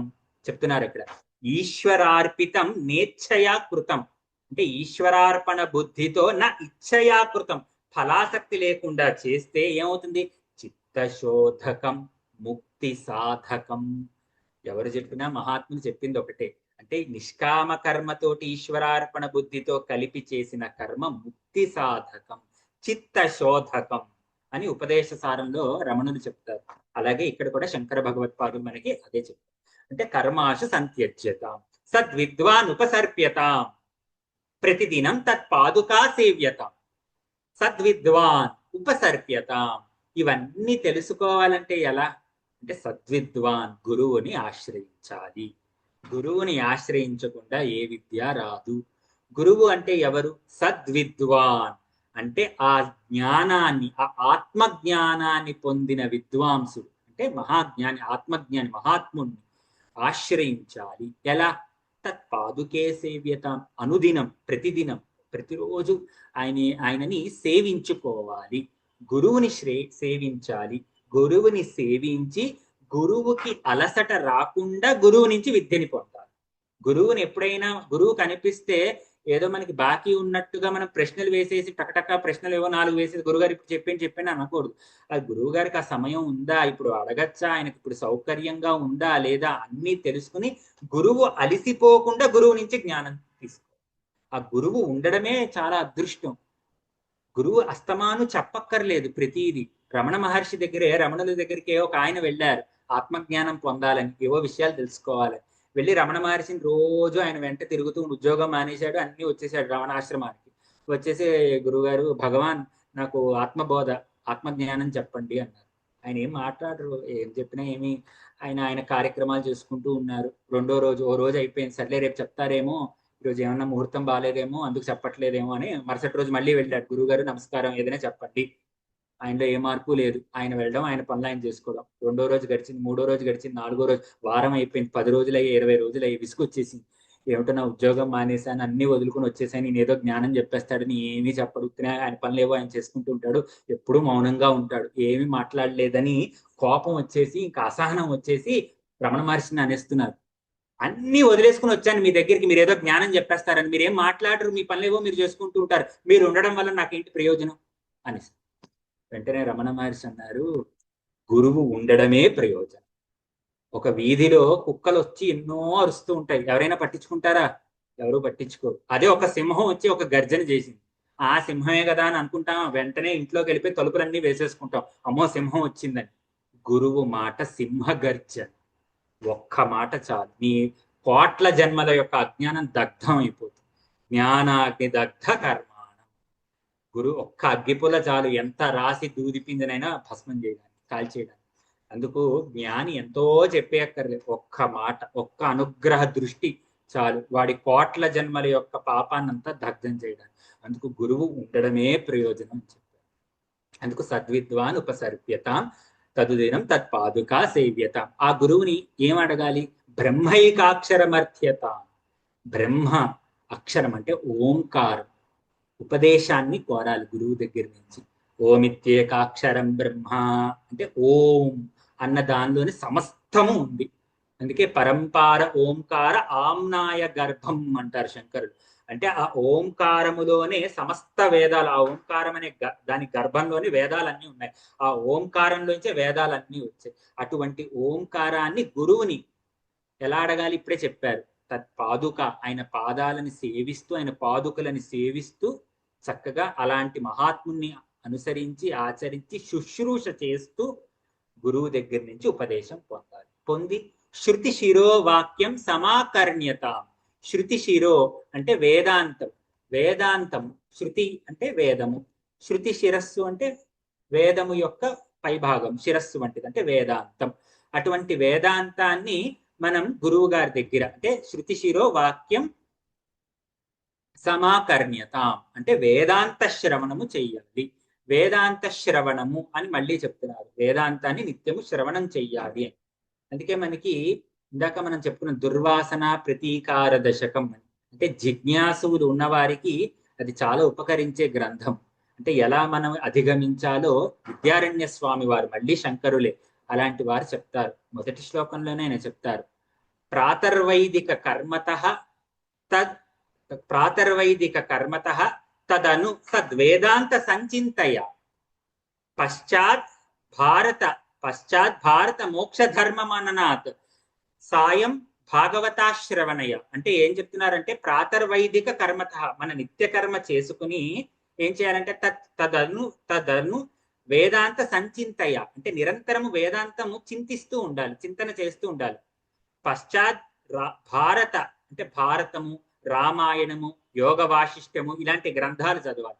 సాయం భాగవతార్థ కథయ, సాయంకాలం భాగవతార్థ కథయ. రాత్రో నిధిధ్యాసనాత్, రాత్రిపూట పొద్దున్నుంచి మనం వింటున్నవన్నీ వాటిని ఒకసారి నెమరు వేసుకోవాలి. ఇలా కాలో గచ్చతి నా శరీర భరణం ప్రారబ్ధ కంఠార్పితం. ప్రారబ్ధంతో వచ్చిన ఈ శరీరాన్ని సద్వినియోగం ఎలా పరుచుకోవాలి అంటే వేదాంత శ్రవణము చేత. అని చెప్తారు. అదే ఇక్కడ చెప్తున్నారు, శృతిశిరో వాక్యం సమాకర్ణ్యత అంటే మనకి శ్రవణం, మననం, నిధిధ్యాసనం అంటారు. శ్రవణం అంటే చక్కగా వినాలి. మనకి నవవిధ భక్తుల్లో కూడా శ్రవణం, కీర్తనం, విష్ణోస్మరణం, పాదసేవనం, అర్చనం, వందనం, దాస్యం, సఖ్యం, ఆత్మనివేదనం, అక్కడ కూడా శ్రవణమే చెప్పారు. అంటే శ్రవణం చాలా గొప్పది, ఎక్కువగా వినాలి. ఆ సత్తు వింటూ వింటూ ఉండి అవి మనం గ్రహించి తర్వాత మననం చేయాలి. నిరంతరం వాటి మీద మనసుని మననం చేయడానికి శ్రమే ఉంది. వేరే ఏదైనా చేయాలంటే కష్టం. మననం మనకి ఏదో అక్కర్లేని విషయం కాకుండా ఈ సత్విషయం మీద మననం చెయ్యగా చెయ్యగా మనసు దాన్ని పట్టుకుంటుంది. దాని లక్షణం దేన్ని మనం దానికి అందిస్తే అదే పట్టుకుంటుంది. మనసుకి పెద్ద బలము బలహీనత కూడా అదే. ఏది అందించకపోతే ఏదో ఒకటి పట్టేసుకుంది. దానికి మనం ప్రయత్నపూర్వకంగా ఒకటి అందిస్తే మొదట కాస్త మారాన్ చేసిన తర్వాత అదే పట్టుకుంటుంది, అదే కావాలని అంటుంది. ఆ మననం చెయ్యగా దాని నుంచి నిధిధ్యాసనం అంటే దాని యందు స్థిరంగా ఉండిపోవడం, అదే ఆత్మచింతన. అంటే శ్రవణ మనన నిధిధ్యాసనములు అవలంబించుకోవాలి అని చెప్పి వాక్యార్థశ్చ విచార్యతాం. తర్వాత వాక్యార్థాన్ని విచారణ చెయ్యాలి. వాక్యార్థము అంటే మహావాక్యం. మహావాక్యాలు అని మనకు ఉన్నాయి వేదాల్లో. ప్రతి వేదంలో నుంచి ఒక మహావాక్యం. ప్రజ్ఞానం బ్రహ్మ, అహం బ్రహ్మాస్మి, తత్వం అసి, అయమాత్మా బ్రహ్మ అని 4 వేదాల నుంచి 4 మహావాక్యాలు. మహావాక్యము అంటే ఒక్కటే అర్థం, జీవ బ్రహ్మ ఏకత్వ జ్ఞానాన్ని చెప్పే వాక్యము మహావాక్యం. మహావాక్యము అంటే జీవ బ్రహ్మ ఏకాత్వ జ్ఞానం, ఆ ఏకాత్వాన్ని చెప్తూ ఉంటుంది ఆ వాక్యం, అదే మహావాక్యం. ఆ వాక్యాన్ని మనము శ్రవణం చేయాలి. మొన్నే మనకి శాస్త్ర సభలు, జగద్గురువులు వచ్చినప్పుడు శాస్త్ర సభలు జరిగే, అక్కడ ఏం జరుగుతూ ఉంటుంది అంటే ఒక వాక్యాన్ని తీసుకుంటారు, ఆ వాక్యం మీద చర్చ, దానికి ఒక పూర్వ పక్షం. ఈ శ్లోకంలో కూడా అదే వస్తుంది, వాక్యార్థ విచార్యత శృతిశిర పక్ష సమాశ్రీయత.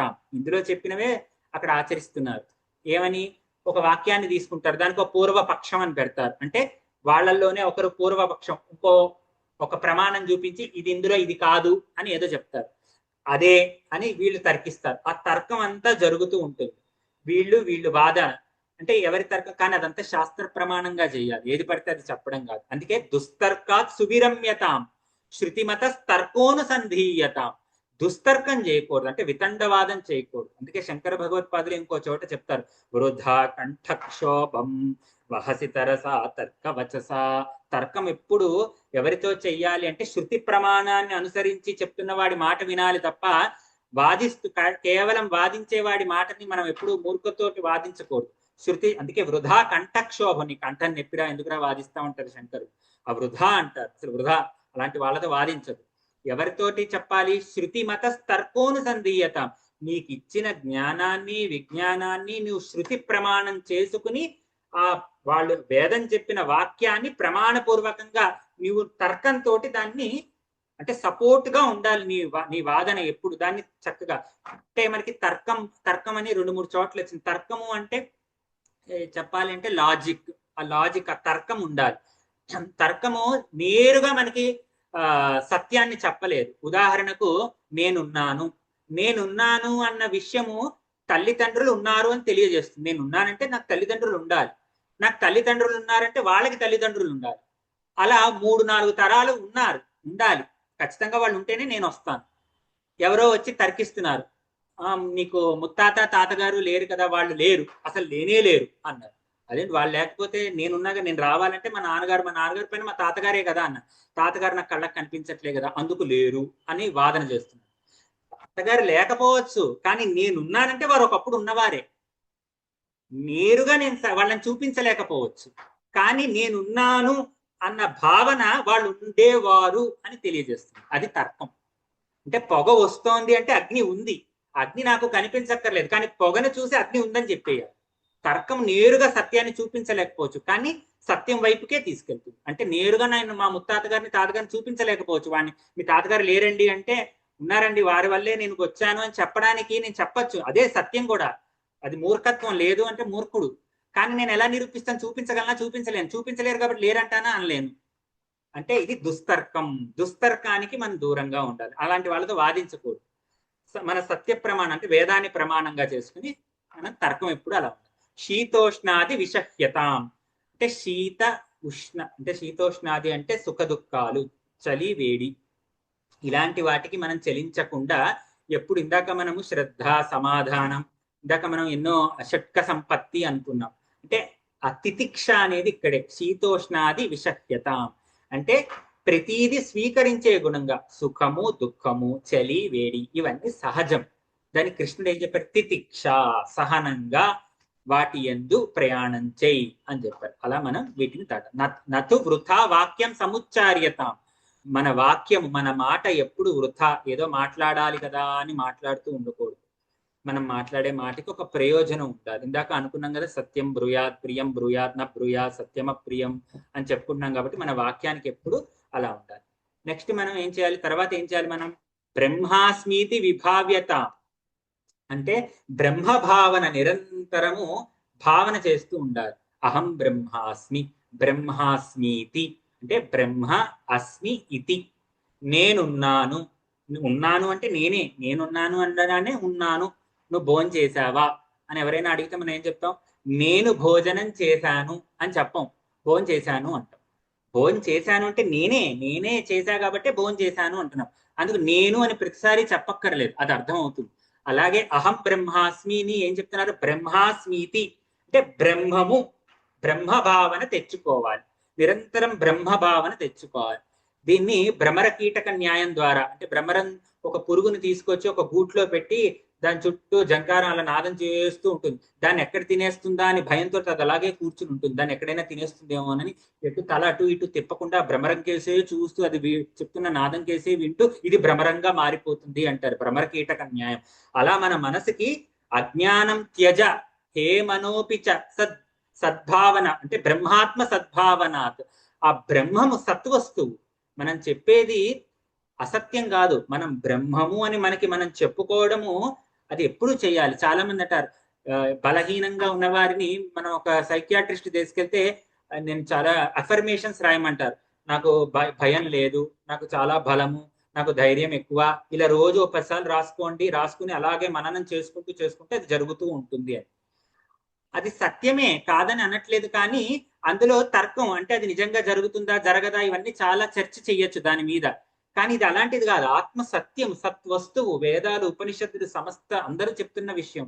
దాన్ని సద్భావన చేస్తూ ఉండాలి. అంటే మనం అయిన వస్తువునే మనం కాదనుకుంటున్నాం. హాలూసినేషన్ ఆల్రెడీ వచ్చేసింది, మన శరీరం అనుకుంటున్నాం. దాని నుంచి ఇప్పుడు బయటపడాలి, ఆ మత్తు నుంచి బయటపడాలి. అంటే శరీరము కాదు, నేను బ్రహ్మము అన్నది స్థిరం కావాలి, ఉత్తి మాటగా మిగలకూడదు. అందుకు నిరంతరము దాన్ని భావన చేస్తూ ఉండాలి. బుధజనైర్ వాద పరిత్యజ్యత, బుధజనులతోటి అంటే పండితులతోటి ఎప్పుడు వాదనకి దిగకూడదు. ఒక మహాత్ముడు, ఒక గురువు మనకి ఒక మాట చెప్పినా, ఒక మాట ఏదైనా అనినా వెంటనే స్పందించకూడదు. చక్కగా మనం అది పాటించాలి. పండితులతోటి వాదించడం వల్ల వీడికి ఉపయోగం ఏమీ లేదు. వీడు తర్కం చేస్తే వీడే పాడైపోయేవాడు, వీడే పండితులకి ఏమీ కాదు. సూర్యుడి పైకి చూసి ఉమ్మేస్తే ఏమవుతుంది? మన మొహం పైన పడుతుంది. అలా పండితులు మహాత్ముల్ని దూషిస్తే దానివల్ల పాపమే తప్ప మనకు వచ్చే ఉపయోగం ఏమీ లేదు. అందుకు పండితుల్ని, మహాత్ముని ఆశ్రయించి జ్ఞానం పొందాలి. క్షుద్వ్యాధిశ్చ చికిత్స్యతాం ప్రతిదినం భిక్షౌషధం భుజ్యతాం. క్షుద్వ్యాధి, క్షుత్ అంటే ఆకలి, ఆకలి వ్యాధి అన్నారు, దానికి చికిత్స చెయ్యి అన్నారు. ఇది చాలా గొప్ప విషయం. ఒక్క మన ఆహారం మీద శంకర భగవత్పాదులు 4 సూత్రాలు పెట్టారు. క్షుద్వ్యాధిశ్చ చికిత్స్యతాం ప్రతిదినం భిక్షౌషధం భుజ్యతాం స్వాద్వానం నతు యాచ్యతాం విధివశాత్ ప్రాప్తేన సంతుష్యతాం అంటున్నారు. అంటే ఏం చెప్తున్నారు? క్షుత్ వ్యాధి అంటే ఆకలి, మనకి ఆకలి వేసి మనకు ఆహారం దొరక్కపోతే దానివల్ల చాలా దుఃఖం కలుగుతుంది, బాధ కలుగుతుంది. మన శరీరానికి ఏది బాధ కలిగిస్తుందో అది వ్యాధి. అందుకే ఆకలి కూడా వ్యాధి. మరి అలాంటి ఆకలి కలిగినప్పుడు ఏం చేయాలి అంటే రుచుల వెంట పరిగెట్టకుండా, ఒక రోగం వస్తే, వ్యాధి వస్తే ఎలా అయితే ఔషధాన్ని స్వీకరిస్తాడో ఆహారాన్ని అలా స్వీకరించాలి అని చెప్తున్నారు. ఆహారం దేని కొరకు అంటే కేవలం ఆకలి తీర్చుకోవడం కొరకే. అది సాధ్యమా అంటే ఇందాక మొదట్లో చెప్పుకున్నాం, జిహ్వా చాపల్యం చాలా కష్టం గెలవడం. దాన్ని సాధన చెయ్యాలి. ఇప్పటికి కాకపోయినా ఏదో ఇంకో జన్మలో అయినా మనం అది సాధించే శక్తి స్వామివారు అనుగ్రహిస్తారు. అందుకు ప్రయత్నం అయితే మొదలు పెట్టాలి. అంటే రుచి కోసమే సమస్తము చేయకూడదు, దానికోసమే గొడవలు పెట్టేసుకోకూడదు. పర్వాలేదు, ఒక్కొక్కసారి కొంచెం అలా అటు ఇటున ప్రసాదంగా మనం స్వీకరించి అలా మనం ఆచరణలోకి తెచ్చుకుంటూ ఉండాలి. కంచి పరమాచార్య స్వామి వారు సన్యాసాశ్రమం పీఠాధిపతులుగా ఉన్న సమయంలో ఒక రోజు ఒక పర్యటన చేస్తూ ఉంటే ఒక ఊరిలో వెళ్ళినప్పుడు ఆయన భోజనం అదే భిక్ష స్వీకరిస్తూ ఉంటే తోటకూర పప్పు చేశారు. స్వామివారు స్వీకరించి బాగుంది అన్నారు.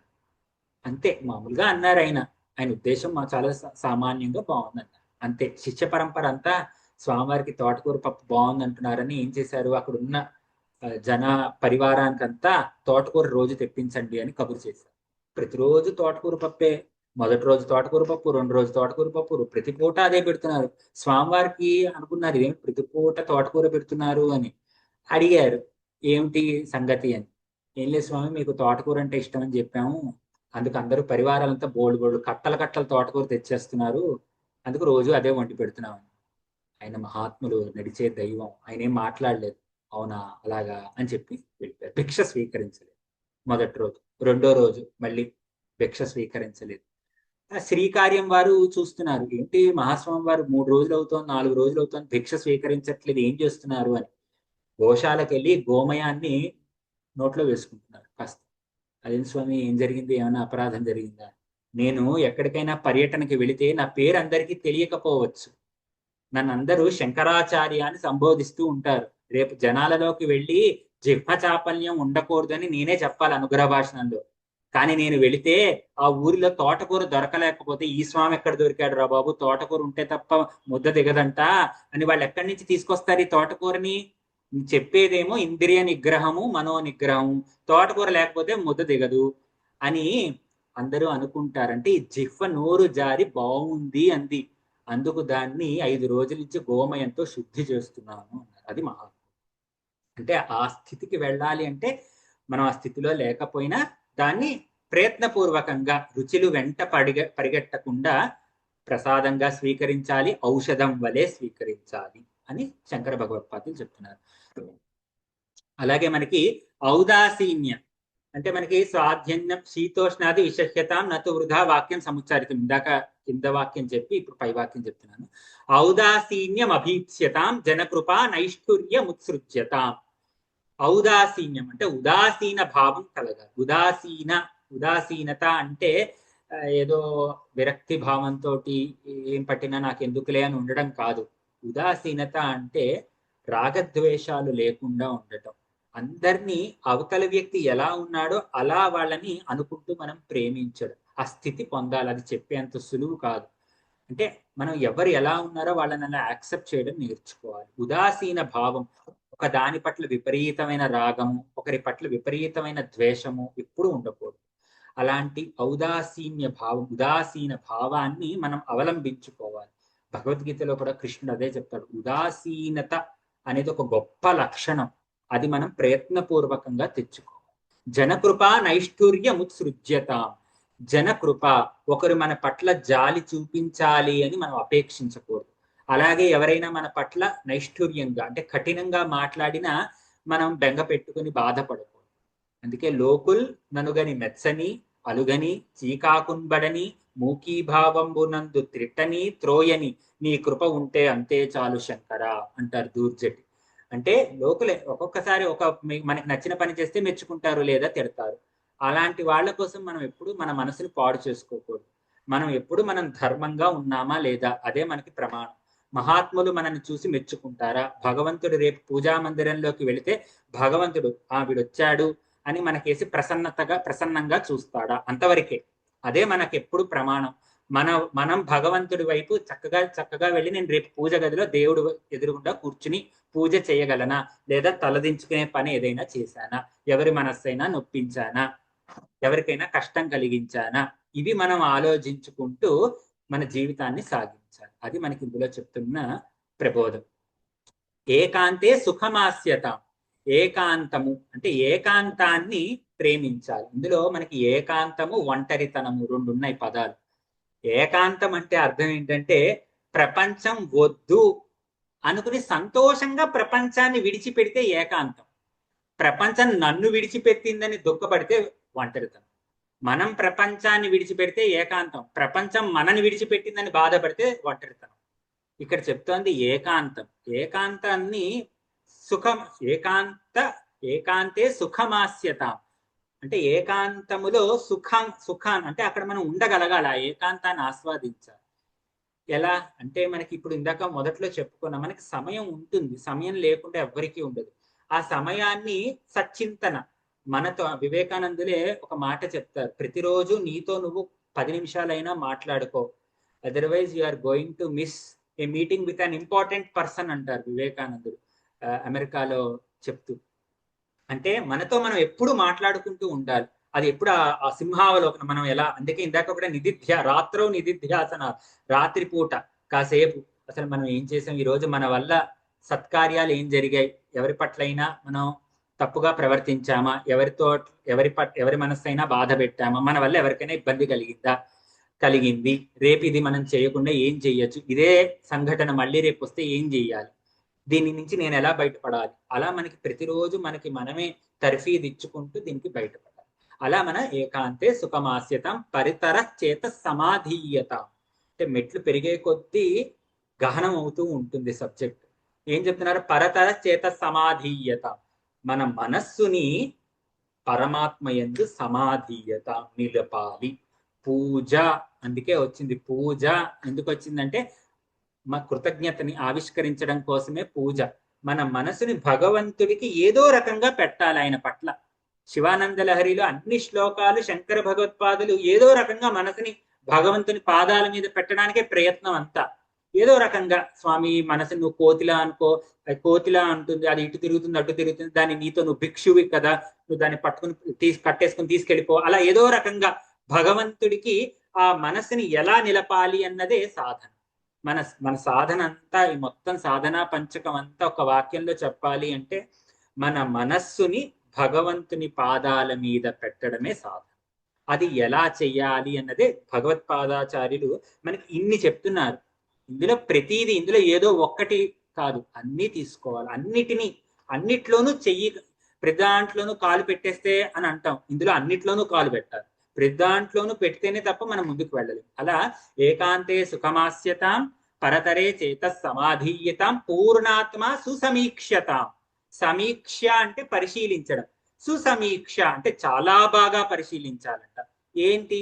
పూర్ణాత్మ అంటే భూతదయా విస్తారయ తారయ సంసార సాగరతః అంటారు శంకర భగవత్పాదులే షట్పది స్తోత్రంలో.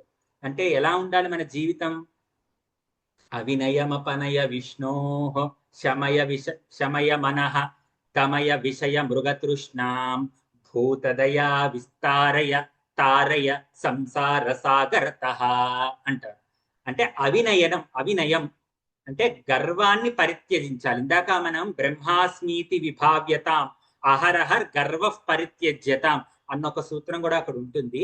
అంటే గర్వాన్ని, నేనే బ్రహ్మము అన్న భావన చెయ్యగా ఎక్కడైనా గర్వం అంకురించచ్చు.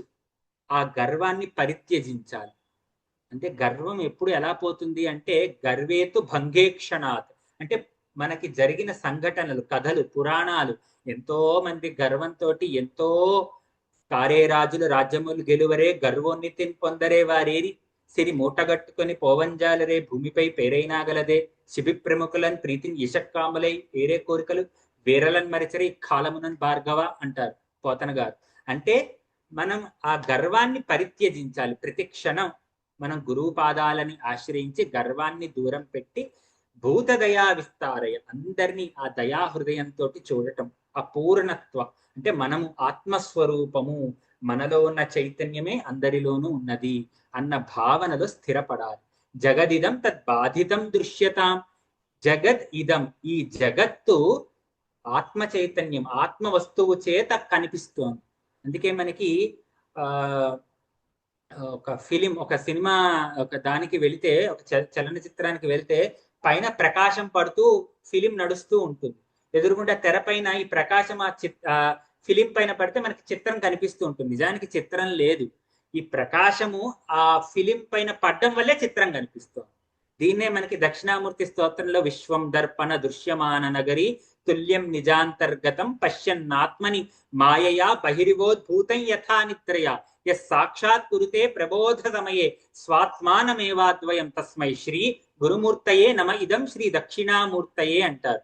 అంటే నిజానికి విశ్వం ఉందా అంటే నిజానికి కళ ఉందా? పడుకున్నాము, కళ వచ్చింది, కళలో 4 కుక్కలు తరుముతూ ఉన్నాయి, వీడు పరిగెట్టాడు, చాలా పరిగెడుతున్నాను, అలిసిపోయాను, కాళ్ళు నొప్పులు వచ్చేసే, విపరీతమైన దాహం, ఆగుదామంటే కుక్క కరుస్తుందన్న భయం, అలా పరిగెడుతూనే ఉన్నాను. ఎక్కడో నాకు ఒక ఇల్లు కనిపించింది, తెరిచి ఉంది, వెంటనే దూకేశాను, తలుపేసేసాను, కుక్కలు బయట ఆగిపోయాయి, బతికిపోయాను, అమ్మయ్య అనుకున్నాను. ఎవరో వచ్చి లేపారు నిద్ర, వెంటనే లేచాను. లేచి అబ్బాయిది కళనా నిజం అనుకున్నాను. ఏమైంది? 4 కుక్కలు తరిమాయి నన్ను, పరిగెట్టలేకపోయిన, కాళ్ళు ఎంత నొప్పి వచ్చేసాయో, దాహం ఓ పక్క, గొంతు ఎండిపోతుంది, అయ్యో మంచినీళ్ళు ఇవ్వనాను. ఇప్పుడు కాదు కళలో, ఇప్పుడు కాదు ఆ దాహం, ఇప్పుడు కాదు కళలో.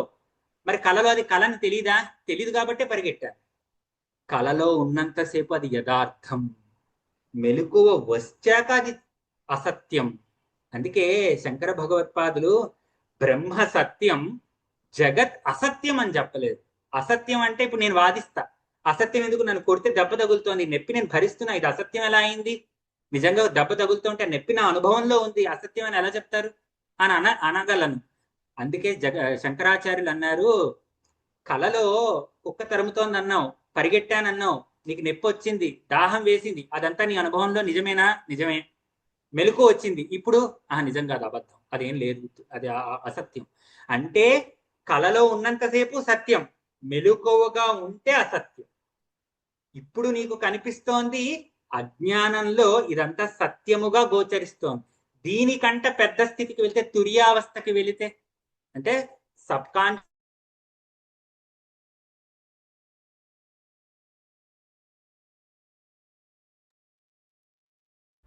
కాన్షియస్ లో జరిగినది కాన్షియస్ లోకి, నాకు దీనికి ఇందులో అసత్యమైనది, ఇందులో సత్యమైనది నా మెలకు వచ్చేసరికి అది అసత్యం అని తెలిసింది. దీనికంట పై స్థితి, అదే సూపర్ కాన్షియస్నెస్. అందులోకి వెళితే ఈ జగత్తు కూడా అలాగే అనిపిస్తుంది. ఇప్పుడు అనిపించకపోవచ్చు, కళలో ఉన్నవాడికి అది కళని తెలిస్తే ఎందుకు పరిగెట్టడు. కళలో ఉన్నంతసేపు అది యథార్థమే, మెలకువ వస్తే అసత్యమైంది. అందుకే జగన్ మిథ్య. ఉందా? ఉంది. లేదా? లేదు. నీ అనుభవం, నీకు అది ఉంది అంటే ఉంది, లేదు అంటే లేదు. జగత్ అంటే నీకు ఉందంటే ఉంది, లేదంటే లేదు. అంటే నీ భావన, నువ్వు ఏ స్థితిలో ఉన్నావు, కళలో ఉన్నంతసేపు, భ్రాంతిలో ఉన్నంతసేపు ఇదంతా యథార్థమే ఉంది. జ్ఞాని స్థితి పొందావు, ఇది లేదు, ఉన్నట్టుగా అనిపిస్తుంది కానీ లేదు.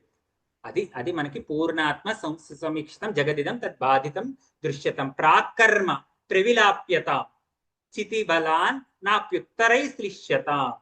ఈ సాధన పంచకంలో ఒకటి గమనిస్తే కర్మతో చెప్పారు, తదుదితం కర్మ స్వనుష్ఠీయతం, కర్మతో ప్రారంభం చేశారు. వేదం అధ్యయనం చేయాలి, కర్మ ప్రతినిత్యము వేదం చెప్పిన విధంగా చెయ్యాలి. చివరికి ఏం చెప్తున్నారు? ప్రాక్ కర్మ త్రివిలాప్యతాం చితి బలాన్నాప్యుత్తరై శ్లిష్యతాం. అంటే ప్రాక్ కర్మ, ప్రాక్ అంటే ముందు, మనకి ప్రారబ్ధము, సంచితము, ఆగామి అని 3 కర్మలు. అంటే కర్మనే అలా విభాగంగా అర్థం అవ్వడం కోసం, మనం ఈ శరీరం తీసుకున్నప్పుడు కొంత కర్మని మనతో తెచ్చుకుంటాం.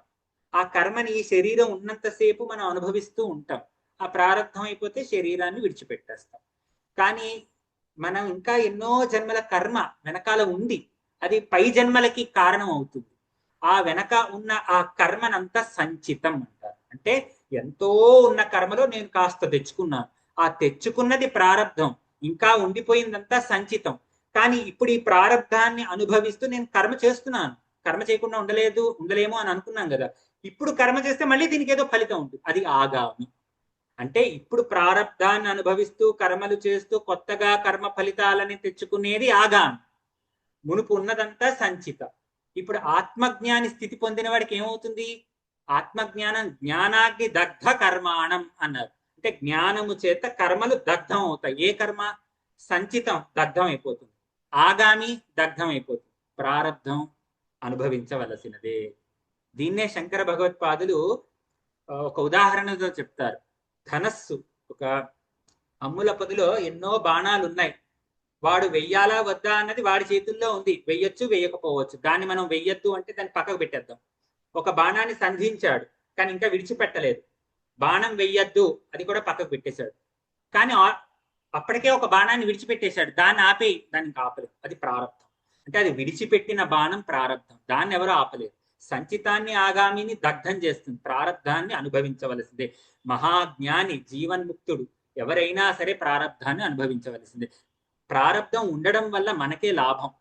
మహాత్ముడు ప్రారంధం అనుభవిస్తే మనకి లాభం ఉంది అందులో. ఎందుకంటే ప్రారంధం లేదనుకోండి, జ్ఞానం వచ్చిన వెంటనే ప్రారంధం కూడా దగ్ధమే అయిపోయింది అన్నదే జరిగితే, ఆత్మజ్ఞానం పొందిన ప్రతివాడు శరీరం విడిచిపెట్టేస్తాడు. శరీరం విడిచిపెట్టేస్తే ఆత్మజ్ఞాన స్థితి ఎలా ఉంటుందో మన వాళ్ళకి ఎవరు చెప్తారు? ఎవరైనా ఆత్మజ్ఞానం గురించి చెప్పాడు అంటే వాడు అజ్ఞాని అనే. ఎందుకంటే ఆ జ్ఞానం వస్తే ప్రారంధం దగ్ధమైపోవాలి, అంటే వాడు దేహాన్ని విడిచిపెట్టేయాలి, విదేహముక్తి అయిపోవాలి. అలా జరగట్లేదు. అంటే శరీరంలో జ్ఞాని శరీరంలో ఉండడం మన అదృష్టం. ఇందాక రమణులు చెప్పినట్టు గురువు శరీరంతో ఉండడం మన అదృష్టం. గురువు ఎప్పుడు వెళ్ళిపోదామా అని అనుకుంటూ ఉంటాడు, ప్రారంధాన్ని సాక్షిగా అనుభవిస్తూ ఉంటాడు. కానీ గురువు ఉన్నాడు అంటే మన అదృష్టంగా మనం భావించాలి. అందుకు ప్రాకర్మ ప్రవిలాప్యతాం చితిబలాన్ నాప్యుత్తరై శ్లిష్యతాం ప్రారబ్ధం త్విహ భుజ్యతాం, అంటే ప్రారబ్ధాన్ని భుజ్యతాం అనుభవించవలసినదే అని చెప్పి, అథ పరబ్రహ్మాత్మనా స్థీయతాం. పరబ్రహ్మాత్మనా స్థీయతాం అంటే చిట్ట చివరికి మనం ఆ పరబ్రహ్మములోకి చేరాలి, మన మనస్సుని అందులోకి లీనము చెయ్యాలి. మనోలయమే మోక్షం. మనస్సు లయమైతేనే మోక్షం. మన ఏవ మనుష్యాణం కారణం బంధ మోక్షయోగో.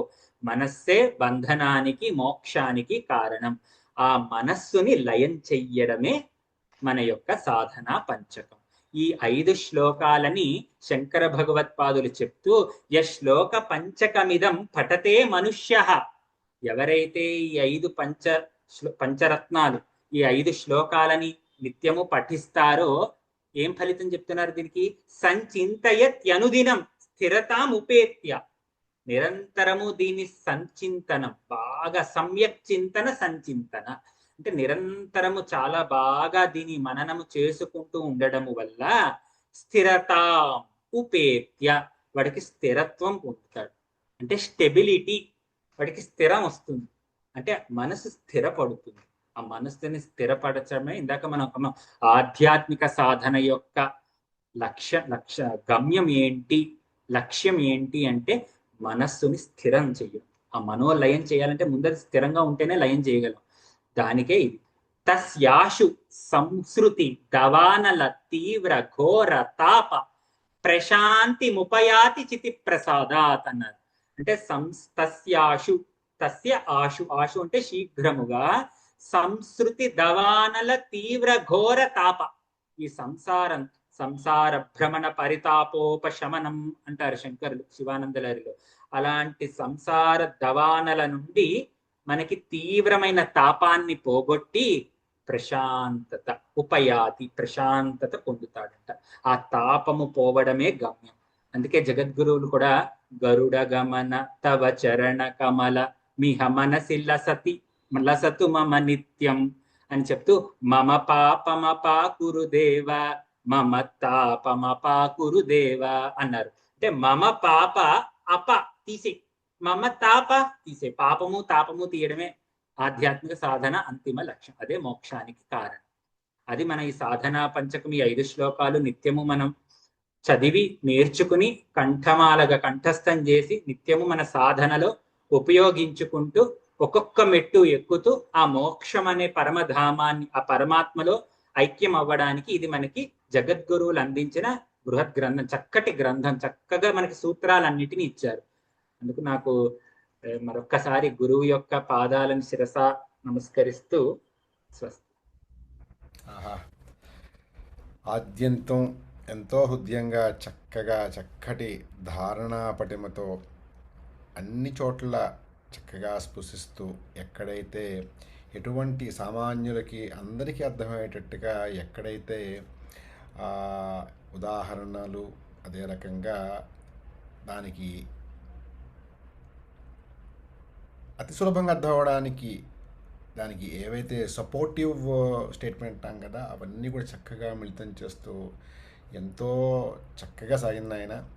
ఇలాగే ఇంక ముందు ముందు కూడా చక్కగా మన వాళ్ళకనే కాదు, మన శంకర వేదాభ్యాస సమితి విద్యార్థులకే కాదు, బయట 10 మందికి కూడా నీ వాక్కు వెళ్ళాలి.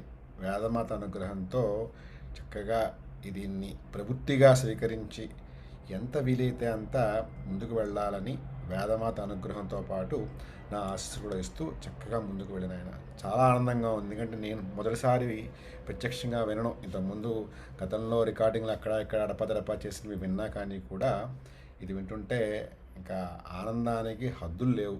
అంత మించి ఇంకా మాట ఏమీ లేదు. చక్కగా ఇంకా ముందు ముందు కూడా ఇలాగే అందరినీ అలరిస్తూ చక్కగా ఇంకా సాధన చేసి ఇంకా ఇంకా ముందుకు వెళ్ళి మన వల్ల 10 మందికి మార్పు వచ్చినా కానీ కూడా అది మనకి అది జయమే అని చెప్పుకోవాలి. అది మార్పు అనేది ముఖ్యం ఈ ఈ ఈ ధర్మ ప్రబోధం ద్వారా. అదే రకంగా మిగతా అందరికీ కూడా సందేశం ఏమిటంటే, మొదట్లో చెప్పుకున్నట్టుగా మనం ప్రవచనకర్తలు కాకపోయినా ప్రచారకర్తలు అవ్వచ్చు. కనీసం మనం తెలుసుకున్న విషయాలు నలుగురికి ఎక్కడైతే మనకి అవకాశం ఉందో అక్కడ నలుగురికి చెప్పి, ఎందుకంటే ఇప్పుడున్న కాలమాన పరిస్థితుల్లో చాలా ముఖ్యం. ఎక్కడ చూసినా కూడా కలి ప్రభావమే, కలి తాండవమే చెప్పుకోవచ్చు. ముఖ్యంగా మన కుటుంబాలలో, మన బ్రాహ్మణ కుటుంబాలలో ఇది ఎక్కువగా ఆ తాండవమే చేస్తుంది. అది అందువల్ల ఏమిటంటే మనందరం కూడా చక్కగా నలుగురు మంచి విషయాలు తెలుసుకుంటూ 10 మందికి చెప్పుకుంటూ ముందుకు వెళ్తాం. తత్సత్ అర్పణమస్తు. రేపు మాడుగుల నాగపట శర్మ గారి ప్రవచనం ఉంది. దయచేసి అందరూ కూడా సమయానికి రాగలరు. శుభం నాయన. ధన్యవాదాలు గురుగారు. ధన్యవాదాలు గురు. ధన్యవాదాలు.